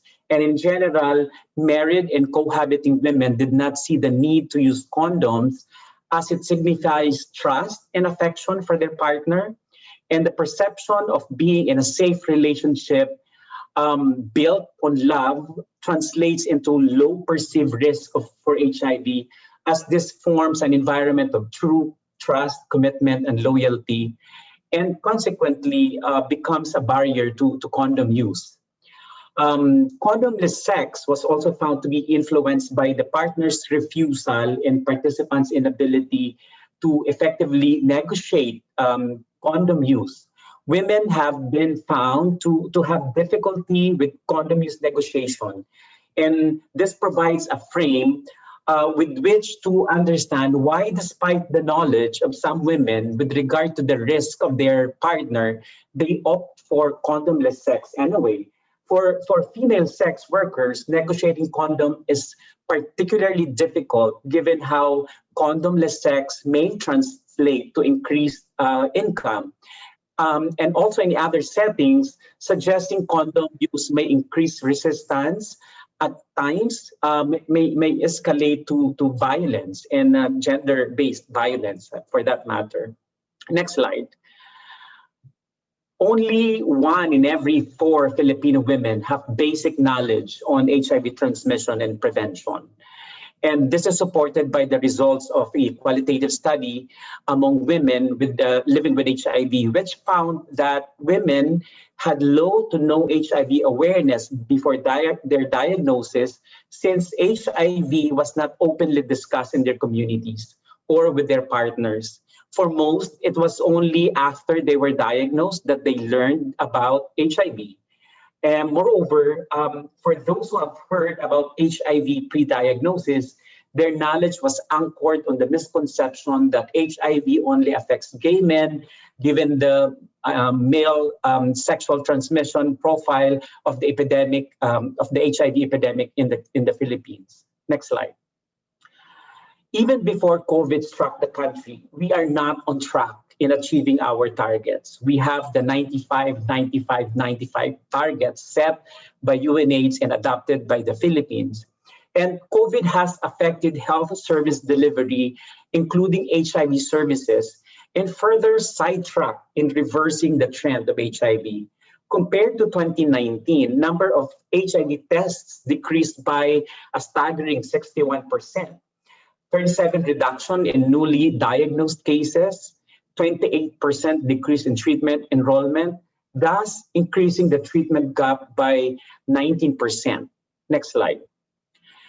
And even before the COVID pandemic, women fared poorer compared to men. Of those diagnosed, only 32% are on treatment. And this is saddening because women, they can get pregnant and they can transmit, the virus vertically, or what we call the mother-to-child transmission. Next slide. Over 5,000 women living with HIV are not on treatment. Women initially experience fear, shock, despair, and had suicidal thoughts after being diagnosed with HIV. Although initial emotions towards diagnosis did change with time, this duration varied per respondent and in turn delayed treatment access. Aside from mental readiness and acceptance of diagnosis and need to be physically prepared, it also affects treatment initiation. Additionally, these women would have to cope with the additional pill burden for the other present conditions, which can lead to selective treatment. And at the same time, they have to care for their families as well. Next slide. Women have benefited from the country's scaled-up testing efforts. Routine testing among sex workers and pregnant women and provider-initiated counseling and testing among symptomatic individuals are just some of the means through which most women are reached with HIV testing. However, in 2020, HIV testing among females decreased by 62%, leading to the consequent decrease in diagnosis in 2020 as compared to 2019, as noted in the graph. Some women in need of testing were not reached by services in a timely manner. Testing strategies and messages need to be cognizant that some of these women may not acknowledge or recognize their risks. Despite knowingly engaging in certain risk behavior, some women did not see the need to get tested, which speaks directly to the remoteness of HIV to their lived experience. And for others, either they were completely unaware or the risks of the risk their intimate partners were engaging in, or this wasn't explicitly discussed given the taboo conditions surrounding behaviors. Next slide. Of the 91,000 pregnant women tested for HIV in 2020, 2016 were confirmed to be HIV positive. But again, not all were enrolled to antiretroviral treatment, and not all babies were tested for HIV. Next slide. Now, to mitigate the impact of COVID pandemic, we need to gather our collective action, scale up our interventions, and fast track the implementation to bring HIV services back on track. UNH, in partnership with the government and the community, initiated impact assessment to formulate adaptive interventions. Next slide. UNDP and UNH initiated a survey on treatment and care concerns of people living with HIV in the Philippines in time of COVID-19, which aims to determine the extent of the challenges and to be able to provide timely recommendations to the national program on HIV. Next slide. The survey showed that women are primarily concerned of financial assistance, transportation, and delivery of medicines. And among women, a concern on temporary shelter and homes was also identified, which can be attributed to rising cases of gender-based violence during the pandemic. Next slide. Findings and recommendations of these studies provided guidance in calibrating government's response, and guidelines were issued ensuring continuity of HIV services amidst the pandemic and improving access of treatment through innovative approaches such as use of courier services, since because of COVID, there was restrictions in mobility and the clients cannot go to their treatment facilities for refilling their antiretroviral drugs. Next slide. This problem also led to efforts from clinics and community-based organizations to think outside the box. If clients could not come to the clinic, the medications were eventually shipped to them. A crowd-funded project initiated by the community, the Bayanihan, which was launched. ARV stands for the drug, and Bayanihan for the spirit of Bayanihan. In partnership with ANCAS, free medication delivery was offered to patients who could not afford shipping. Community-based organizations and nonprofit groups addressed the financial concerns of PLHIVs by various charitable activities. Prevention activities were also continued by providing commodities such as condoms and lubricants and COVID protective supplies. Next slide. Specifically, Love on Wheels project is an initiative of Project Red Ribbon, which was supported by UNH and WHO, which uses electronic bikes to ensure continuity of HIV services by bringing the services closer to the community. And after the rollout of this project, demands from other local health providers has greatly increased, and mobilization of more funds to procure more e-bikes is being intensified to meet clamor from health providers. Next slide.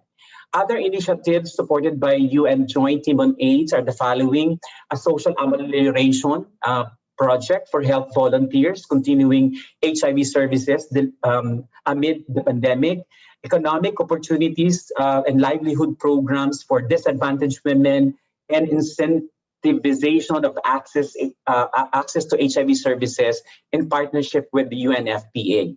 Development of a funding proposal to access the Global Fund, or what we call C19RM grants, which is now a total of more than $40 million. And also, we supported the development of human rights roadmap because, as mentioned, a lot of human rights violations happened during the height of the pandemic. Next slide, please. A lot of literature that mentions the concept of learning from the HIV pandemic, and I have summarized some of them. before we move forward, we have to know how this disease works, how it is transmitted and managed. Unnecessary and wasteful recommendations stem from wrong information. Correct information from scientific evidence is a must.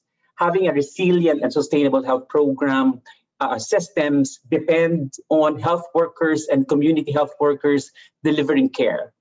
COVID-19 has directly threatened health workers' safety and their ability to do their job. And we should provide training, protection, PPE, tools, and facilitators for services to be conducted at formal and informal settings. And as we manage the disease, we should anticipate inequities. Just like in HIV, COVID will have marginalized community, particularly disadvantaged women. The global coalition of healthcare leaders should ensure universal access to treatment and prevention of disease and spotlight vulnerable communities. At the same time, attention should be given to upholding human rights along the treatment process.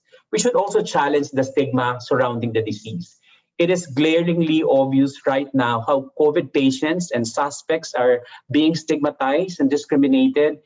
And to tie it all up, we need effective leaders from the global and national venues. Communities should be involved, and various society sectors should be represented.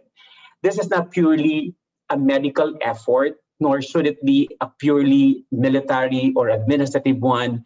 Multidisciplinary engagement is crucial. Next slide. Despite the challenges in the provision of HIV services, we have found ways to continue provision of life-sustaining services, and many of these ideas came from the community themselves. Although these innovative approaches have risen out of epidemic necessity, they are worth considering as key components in the future of the country's HIV policy implementation. The crisis provides an opportunity to look at our weaknesses, SQO practices that previously or obviously aren't working. Let us think, why is the community always coming up with ways to do things better? Because maybe we aren't doing it right all along. And that is my challenge to the people who can make a difference by influencing policy, without which these great ideas will fade like the bush fire after the wind dies. Thank you for your kind attention. Maraming salamat, Doc Louie. Very informative, and also just recognizing some of the chats. We have also HIV positive people also in the room, and we are one with them also as they navigate this very difficult period of the pandemic. Last but not the least, may I now call on Louie Gamboa and Ariel Ann Gonzalez of UNHCR to share about stateless asylum-seeking and refugee women. Louie Gamboa has been with the UNHCR, or the United Nations High Commissioner for Refugees, as a protection associate for more than 7 years. She supervises the protection unit in setting strategic direction, the application of international protection standards in interventions, and timely and effective responses to the needs of persons of concern. She is currently involved in legal and policy review and manages and develops partnerships for UNHCR to ensure the inclusions of persons of concern in services, programs, and supply chains. Ariel Ann, on the other hand, is a protection associate at UNHCR for over 2 years now. She is primarily responsible for coordinating policy and advocacy efforts in support of the objectives of the UNHCR and resolving statelessness in the Philippines. I'm giving now the floor to you both. Thank you, Marcel. Again, thank you also to UN Women for hosting this webinar and giving UNHCR the opportunity to speak more about the impact of COVID on forcibly displaced populations, particularly asylum seekers, refugees, stateless persons, and persons at risk of statelessness. As colleagues earlier have already mentioned, the pandemic continues to present itself not just as a health and social economic crisis, but but as a humanitarian and protection crisis for those at risk of falling further behind. So I hope that my brief presentation would be able to capture the protection concerns of women or girls falling under the categories of displaced populations such as asylum seekers, refugees, stateless persons, and persons at risk of statelessness in line with the 2030 agenda of leaving no one behind. Next slide, please. So just to start off this discussion, I wanted to touch on first on some key principles or working definitions on persons of concern to UNHCR.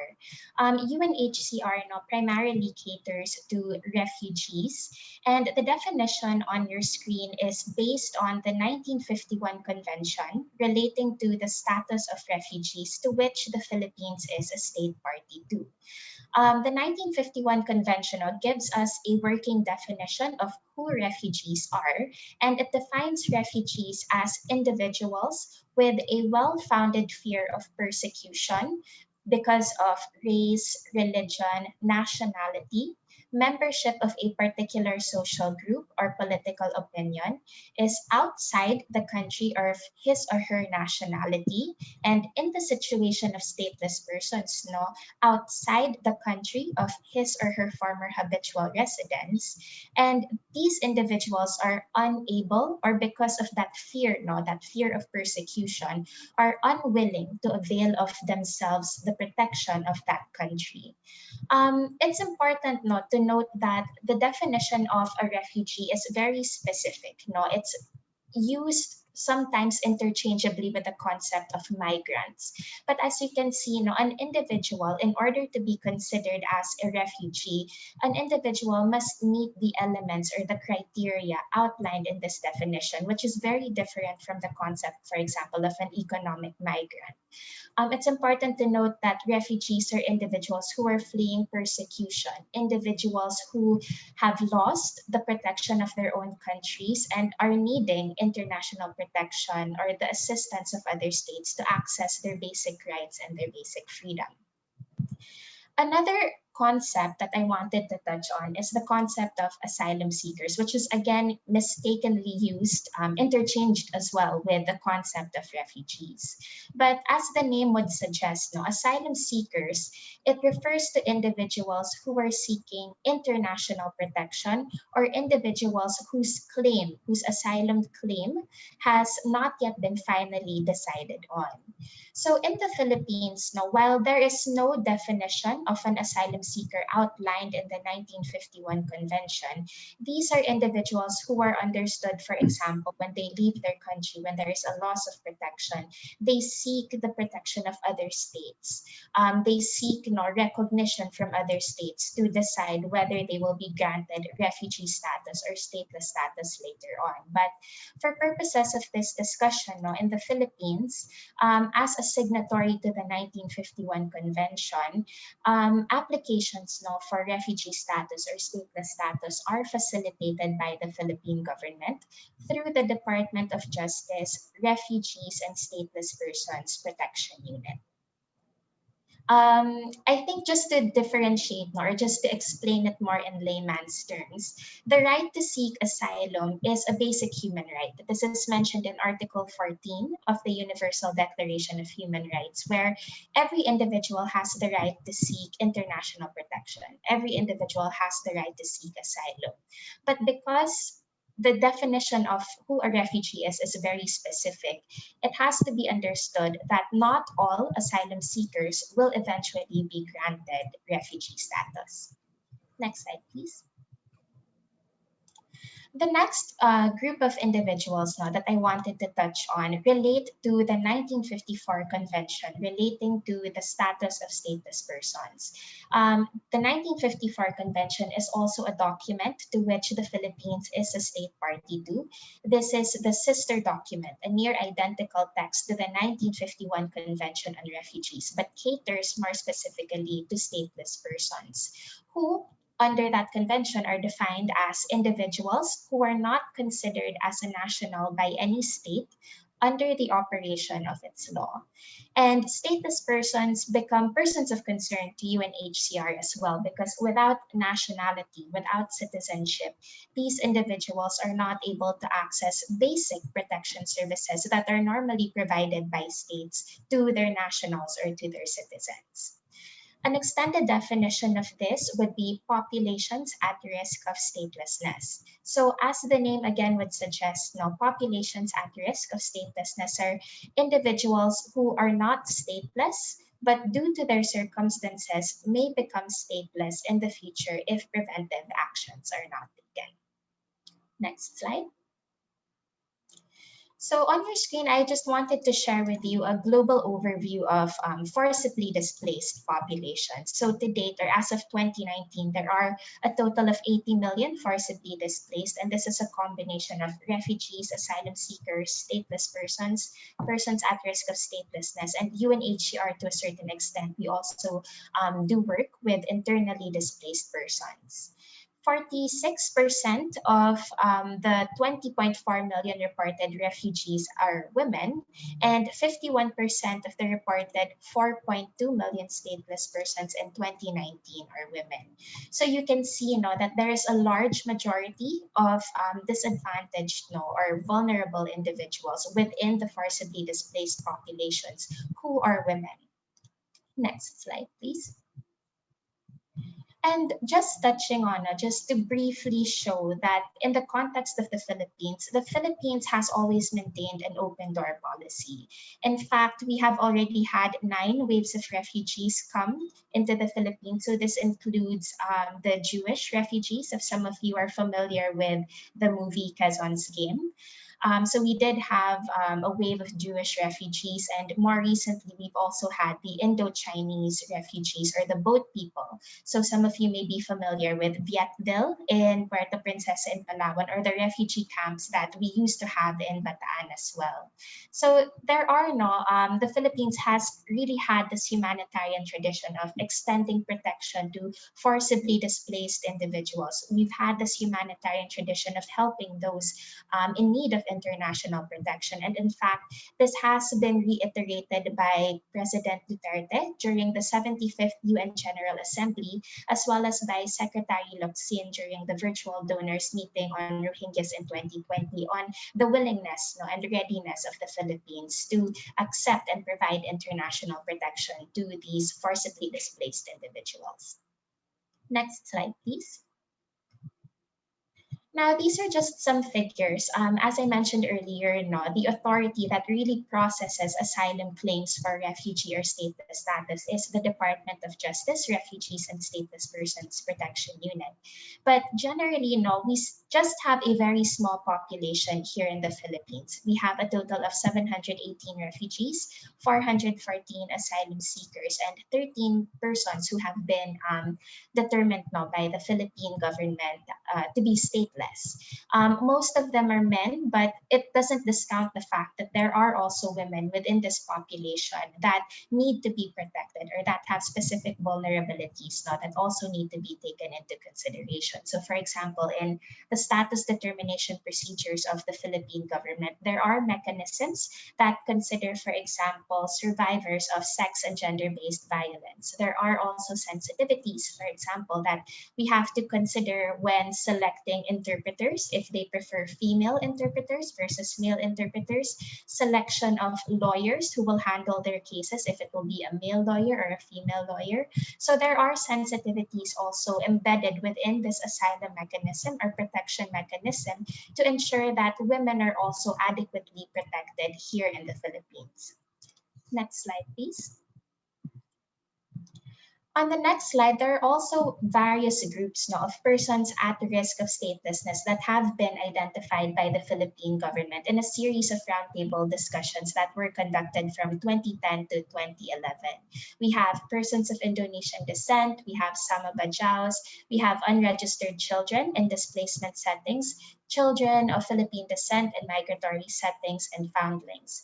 But among these groups, now, I wanted to zoom in more specifically on children of Philippine descent and migratory settings, because these are children of OFWs who are born out of, for example, wedlock or rape, and whose births are not registered because children born out of wedlock are looked down upon or not recognized in certain countries. And OFWs may also face prohibitive reprisals from their respective families. So within this group, now, this is where we see a lot of the SGBV concerns. This is where we see a lot of gender-based concerns, particularly for women who are oftentimes the victims of these sex and gender-based acts or violence. Next slide, please. These protection issues, forcibly displaced populations continue to face several vulnerabilities, and these are issues that have existed even prior to the pandemic. So, for example, on point number 1, the increased risk of sexual and gender-based violence. This is something that has already been occurring to forcibly displaced populations even before. In fact, even if you go back to the definition of refugees, persecution based on gender, membership of a particular social group, whether the person belongs to the group of women, whether the person belongs to an LGBT group. This is already one of the reasons or an aspect of persecution that forces an individual to seek international protection. And with the pandemic restrictions, now there is an increased risk of SGBV and places individuals in more precarious situations if there is limited access to protective services. And these issues now are not just faced by women persons of concern, but these are also exacerbated due to their asylum status. It becomes difficult in general now for forcibly displaced populations to access local services because a lot of agencies or a lot of institutions will have that Filipino first mindset of you're a foreigner, you should have the means to support yourself, you should have your embassy supporting you. But there is that misconception that in some cases these individuals flee their country because their own governments are the agents of persecution, that they don't have the protection of their own states, which is why they need the protection of the Philippines. So there is that misconception or that increased risk of access to services, not just on account of their gender, but also on account of their status, for example, as refugees, asylum seekers, stateless persons, or persons at risk of statelessness. There have also been cases now of child early and forced marriage, and this is not just in the Philippines, but something that has been happening the world over. And this can happen in situations, for example, where there is a loss of income among POC, particularly amid the pandemic, where a lot of livelihoods, a lot of economic opportunities have been lost. And forced marriage becomes an option in exchange for money, in exchange for survival, in a sense, for these persons of concern. On the third point, on documentation, this has also been an ongoing issue prior to the pandemic. And with a number of offices on skeletal workforce arrangements or restrictions, for example, in movement and financial capacity of POC to renew their documents or obtain documents, birth registration and documentation continues to remain a challenge among POC, and without adequate documentation or proper documentation, again makes it more difficult for individuals to access social services or protective services in order to meet their basic needs. On point number 4, access to services also remains a challenge, oftentimes because, again, of their status as forcibly displaced individuals. And this particularly affects women amid the pandemic, particularly those who need access to health facilities, for example, birthing facilities amid the pandemic. There are also women or single mothers who have lost their jobs amid the pandemic, and oftentimes these women were also in their previous countries or habitual residents, victims of rape. So without their jobs, without their sources of income, it also makes it difficult for them to support their children here in the Philippines.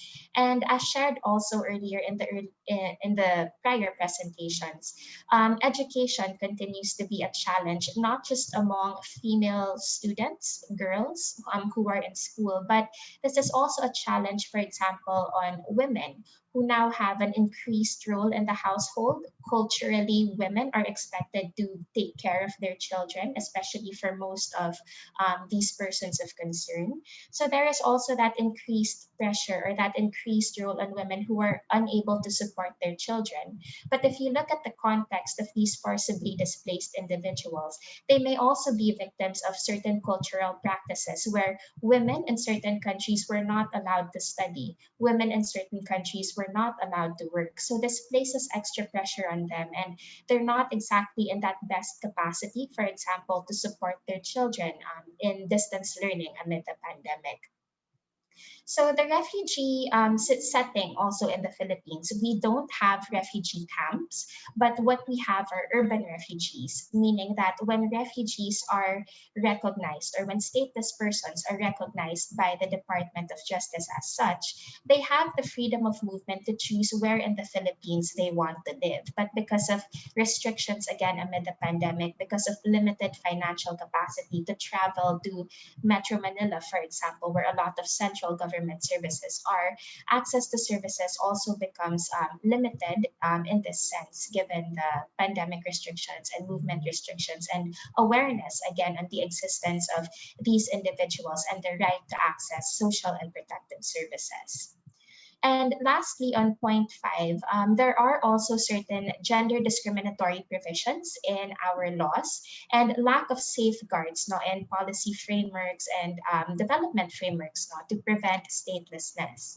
So, for example, the naturalization laws of the Philippines are discriminatory in the sense that women are unable to confer their naturalized citizenship, for example, to their male spouses if the petitioner is a woman, which runs contrary also to the principles, for example, of the 1987 Constitution, the Magna Carta of Women, and the CEDAW. So amid the pandemic, though, work continues to be done to advocate for gender equality and laws and safeguards to address statelessness. But again, we have to consider that a lot of these policy advocacies are being conducted within the context of the pandemic, where there are shifting priorities within the government to cater first and foremost, of course, to the public health emergency. So these are some of the challenges that have existed even prior to the pandemic and continue to impact persons of concern, particularly women. Next slide, please. As colleagues earlier have also mentioned, the COVID-19 has been a force multiplier. It has exacerbated the vulnerabilities of women and the vulnerabilities of forcibly displaced populations. So, for example, for these persons of concern, the quarantine restrictions and lockdowns have affected, for example, their access to information, their access to services. There are also limited opportunities for women to seek asylum, for example, because a lot of them are unable to leave their countries and seek international protection because of the closing of international borders. So the access to information is also a challenge for these individuals, considering also language barriers and the dispersed locations of these persons of concern, given the urban refugee setting in the Philippines. This has also increased gender inequalities among women and girls. So, for example, the division of power dynamics within the household has affected access of these women to information and services. It has affected the voice of women within their households. The role of women has been limited and has increased primarily to take care of the family. So there has been that increased pressure on women. These have also placed detrimental effects, for example, on the socioeconomic aspect on the lives of POC and opportunities not to look into how COVID-19 recovery and response programs can be made inclusive, since a lot of the challenges that have been encountered by these persons of concern was the denial of assistance or access to aid because they were not Filipino. There is a lack of awareness that these individuals are also under the protection of the state and have access to aid distribution, access to protection services as well. Next slide, please. So some of the positive interventions that have been undertaken to ensure the protection of these persons of concern amid the pandemic is the inclusion or advocacy on the inclusion of persons of concern, particularly women, in certain frameworks, programs, and services. So one such example is the inclusion of forcibly displaced populations in the UN Socioeconomic and Peace Building Framework as one of the vulnerable populations at risk of being left further behind. These forcibly displaced populations have also been included in the updated Philippine Development Plan 2017 to 2022, where persons of concern in general will be included in database systems, national database systems, enhancement of legal framework, and institutionalization of their access to social and protective services. Given the urban refugee context, again, in the Philippines, and given the dispersed locations of these persons of concern in the Philippines, the DILG has also issued a memorandum circular on local government assistance to persons of concern. And the beauty of this memorandum circular is that not only is it specific to forcibly displaced populations, but it also considers contexts that are within emergency and non-emergency settings. So it's forward thinking in a way that it was developed within the situation of the pandemic, where these persons of concern needed assistance of local government units because they didn't have the means or capacity to access central services. But it is also forward looking in the sense that outside an emergency situation, it also considers social integration aspects such as livelihood, education, access to health, access to social-cultural integration activities. So it considers not just the immediate needs of an individual, but looks into their local integration and self-reliance opportunities as well.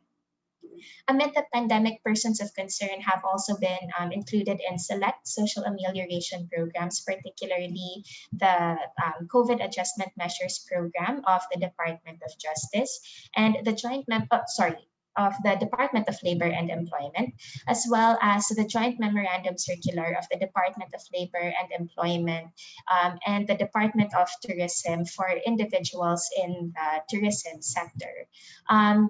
Persons of concern have also been included in the social amelioration program or livelihood seeding program of the Department of Trade and Industry, for example. So there have been programs that are aimed at ensuring the continued economic integration of these individuals to ensure that they remain self-reliant, that they are also given opportunities to locally integrate during and post-pandemic.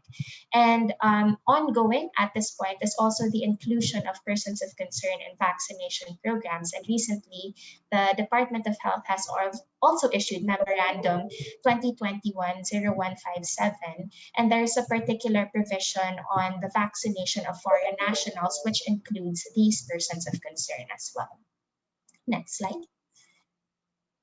UNHCR has also been actively working with different interagency bodies, and in most of our interventions to ensure the protection of these persons of concern, we try to work with a whole of society approach. So we have the Interagency Steering Committee and the technical working groups on the National Action Plan to End Statelessness by 2024. So the Interagency Steering Committee, or IASC, was established in 2017 and is composed of 16 member agencies that are aimed at institutionalizing agency services for these persons of concern. So throughout the pandemic, this network has been essential for us in ensuring that persons of concern continue to have access to legal assistance, to documentation, to health services, to education, and all the different aspects now that comprise the holistic protection of these individuals. The technical working groups of the National Action Plan to End Statelessness have also been active amid the pandemic, such as the Access to Justice cluster. On the point also on the naturalization. So there have been endeavors also to remove the gender discrimination in nationality laws. And there have also been efforts to provide documentation through birth registration activities. There have been ongoing efforts also to conduct studies as well on populations at risk of statelessness and stateless populations through studies that would help improve quantitative and qualitative data. Next slide. Some of the positive interventions also as a result of utilizing the whole of society approach is that we have also strengthened our engagement with local government units through UNHCR's Cities with Refugees campaign. And to date, there are 13 cities who have signified their commitment to promote socially inclusive communities that not only allow individuals to live dignified lives, but allow them to become self-reliant and give back to their host country or host communities as well. Next slide. Some of the positive interventions that have also been undertaken even prior to the pandemic was the increased partnerships with civil society, private sector, and academia. So the whole of society approach has been very useful in, for example, monitoring cases of persons of concern. So, for example, when there have been issues of homelessness because these individuals did not have enough means to continue paying for rent, a lot of faith-based organizations and even academic institutions have extended housing opportunities for these individuals. Free legal assistance and psychological services, as well as access to education and livelihood projects, have also been provided to these individuals. So one of these examples is UNHCR's Memorandum of Understanding with San Beda College, where not only legal assistance and psychological support is provided, but career assessment, career development services have been provided to them, as well as basic computer literacy programs to allow these persons not to have some skills that they could also bring into the workforce. And part of what we do also is strengthening the capacity of these complementary service providers, especially amid the pandemic. The capacity of the government has been quite stretched. It has been difficult for the government to really cater to all the different concerns coming up amid the emergency. So what we have done is to help support these persons of concern, is to raise awareness and to build the capacity of complementary service providers to augment the assistance that is not readily available to these individuals. Next slide. Next, please. Thank you. Other positive interventions that we have undertaken is to mainstream the issues of persons of concern, particularly women, in ensuring their meaningful and effective participation. So one of the ways that we have done this now is by pursuing avenues by which perspectives of persons of concern, women persons of concern, could be used to guide evidence-based policies, plans, and programs. So in the past, we have had rapid gender analysis activities that was conducted jointly with other UN agencies that included women persons of concern. There have also been focus group discussions with persons of Indonesian descent, with populations at risk of statelessness, as part of the studies now being conducted on these populations. We also have the representation of one female refugee group in the UN Youth Advisory Board to shed more light on the issues, not just of refugees, but of forcibly displaced populations as well. So there are different modalities for us to give women a voice and to shed light on the issues that are faced by these persons of concern, particularly the women population. Next slide.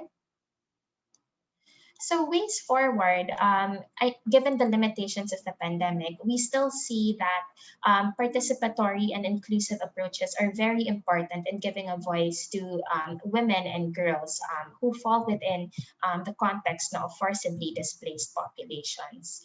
So part of this, for example, is featuring stories of women persons of concern. So we have done this on our social media websites where there are stories of stateless women, women who are at risk of statelessness, as well as refugees who were able to receive scholarships, for example, for English language training.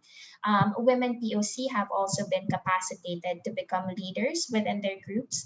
So within, for example, the statelessness group, we have one POC, person of concern, a female person of concern, who serves as a volunteer in disseminating information within the Sama Bajau population or within the Sama Bajau group.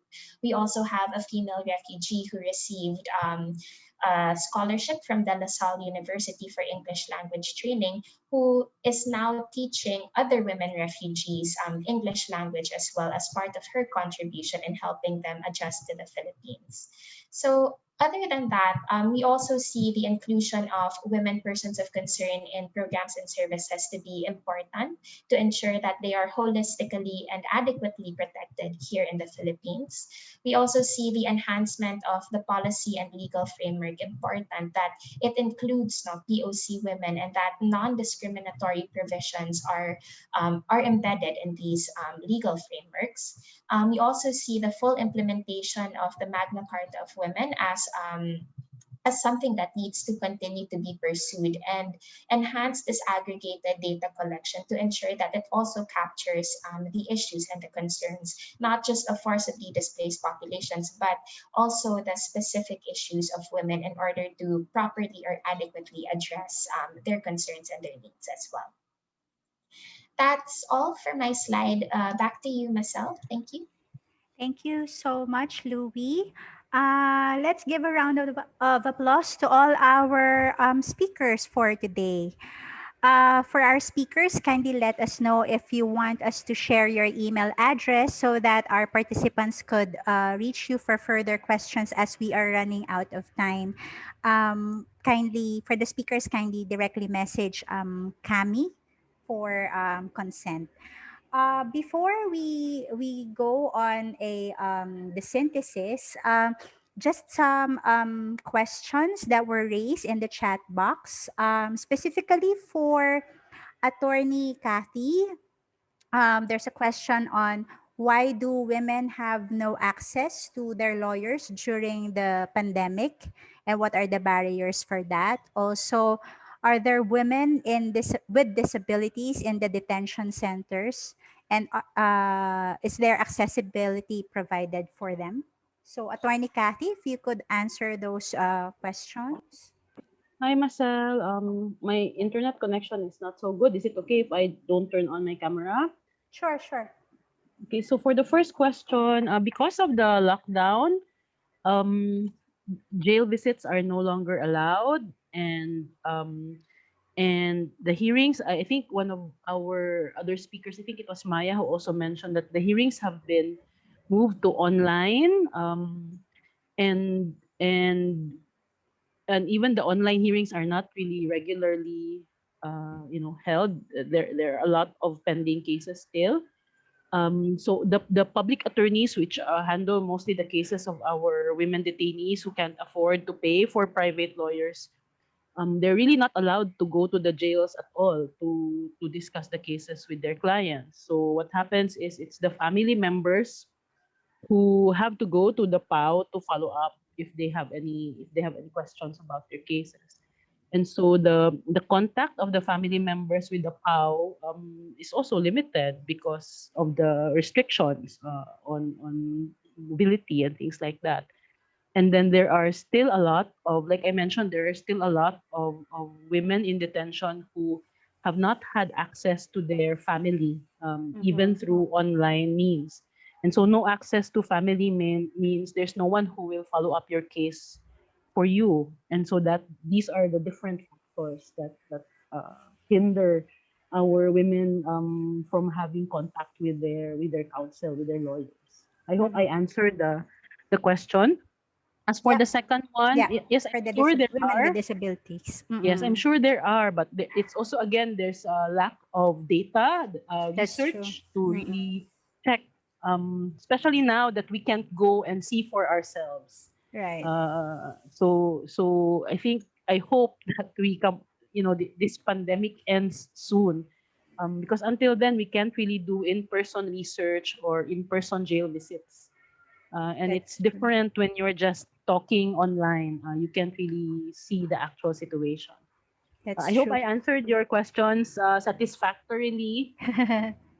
Yeah, thank you, Attorney Kathy. And just so that we are reminded that this month is the Mental Health Awareness Month. And so, leading back to what Attorney Kathy is saying is that some of mental health issues could not be easily seen, and up until you really have access to mental health care services by which you could really find out what's really going on, not just for women in detention but all others, no. So I think that's really the, aside from violence against women, mental health will be the next pandemic that we have to deal with within and after this pandemic.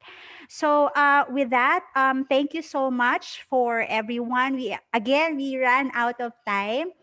And so let me give now to you Des Lanos D of Tofu Creatives, who has been intently listening to all our conversations and to all the sharings, and will provide us a graphic recording, provide us the graphic recording of our discussions. Des? Hi, thanks, Marcel, and thanks everyone for such a rich discussion. So we started the session with shedding light on the situation and recognizing innovations and interventions, which we've clearly listened to for the last 2 hours. And we started with women in conflict with the law, where we received the message that access to family health care is access to justice, and how the restricted visits during lockdown have been very difficult for so many families. The facilities have been very congested. We have a fragmented detention system, and we're currently exploring alternatives to prison. And as for Indigenous women, how the issues are mostly on right to self-determination and land rights. We have this strong quote which says, "We fear dying of starvation more than the virus itself." We see women carrying multiple burdens, and some of the interventions are access to information, access to justice, highlighting women's leadership, babayanihan, and having a feminist just energy transition. And as for internally displaced women due to conflict, we heard that women and young are characterized as poor. There is a lack of enabling environment for women. They are facing poverty and inequality, a lack of quality services, and how COVID is on the sidelines of all those problems. And what's really important is that we learn from their lived experiences. Okay, and over to women living with HIV and AIDS. We see this increase in HIV. Only 1 in 5 people, women, have sufficient knowledge on it. People aren't able to access their treatment. And there's this call for preparedness and policy implementation, as well as challenging the stigma. And as for stateless asylum-seeking and refugee women, we heard the definitions, essentially how COVID-19 has served as a force multiplier of protection issues, and how we are working towards inclusion of women, and we are working on a whole of society approach. Thank you everyone for allowing me to draw the big picture with all of you. Over to you, Marcel. Thank you, Des. As always, you amaze us with your doodles, your graphic recordings. Thank you so much. Now, let me give the floor to Cami to close today's activity. Cami? Hi, everyone. I'm Cami Adde from UN Women. I'm leading the Humanitarian Action Program. And on behalf of our of UN Women Philippines and the Regional Office for Asia and the Pacific, I'd like to really extend our heartfelt thanks to all of our speakers, Kathy, Maya, Kat, Choi, Louis, Ariel, and Doc Louis, and all of our wonderful participants who stayed on until the end. Grabe, no? I'm really happy to just see that a lot of people have stayed on, and just proves that this topic, no, this discussion is really important to a lot of people, and we really needed to do this, to shed light on these women sectors. And you've made this webinar very rich and meaningful. We could only hope that we had more time, no, to discuss more. We wanted sana to explore our vision of what we can do, what else we can do based on what the speakers have said. But uh well, since we're already here, no, we do thank our speakers for sharing their work and what they know, and our participants for also trying to engage with your questions and your interest in these topics. And we hope to see you on the next session on May 11, still at the same time, 9 to 11:30 a.m. And we will be spotlighting then on women with disabilities. And of course, our May 18th session, still at the same time, where we will be dedicating a whole discussion on the vaccines, on the COVID-19 vaccines. And we are inviting our key leaders and officials from the government to talk about COVID-19 vaccines. And we want to offer a dialogue, really, a space for dialogue to happen between women in communities and the government who are involved in the COVID-19 response. So before we end our discussion, no, I wanted just to tell everyone that we will be indeed sharing materials from this presentation. We will share to you the PowerPoint presentations, the whole slide deck. The recording of the video will come out a little bit later kasi lalagyan pa po namin siya ng subtitles. But we will be posting it on our Facebook page, and watch out for that. And we will definitely inform you when it's out. And of course, our graphic recording made by Tofu Creatives. Thank you, Des, for that amazing synthesis. We will be sharing that to all participants as well. And after all the discussions have been done by the 18th, by the end of May, we will be sharing a summary report as well, highlighting giving the highlights of all the discussions that we've done since April. And again, on behalf of UN Women, thank you so much for being here, for staying on, for participating and sharing what you know, sharing your time with us. And I hope everybody has a wonderful day. Thank you. Maraming salamat, Kami. That ends our activity. Thank you also to our sign language interpreters, Jojo and Bayani, who help us throughout this activity. So again, maraming salamat, and hope to see you again in the next online discussion on May 11. Salamat po.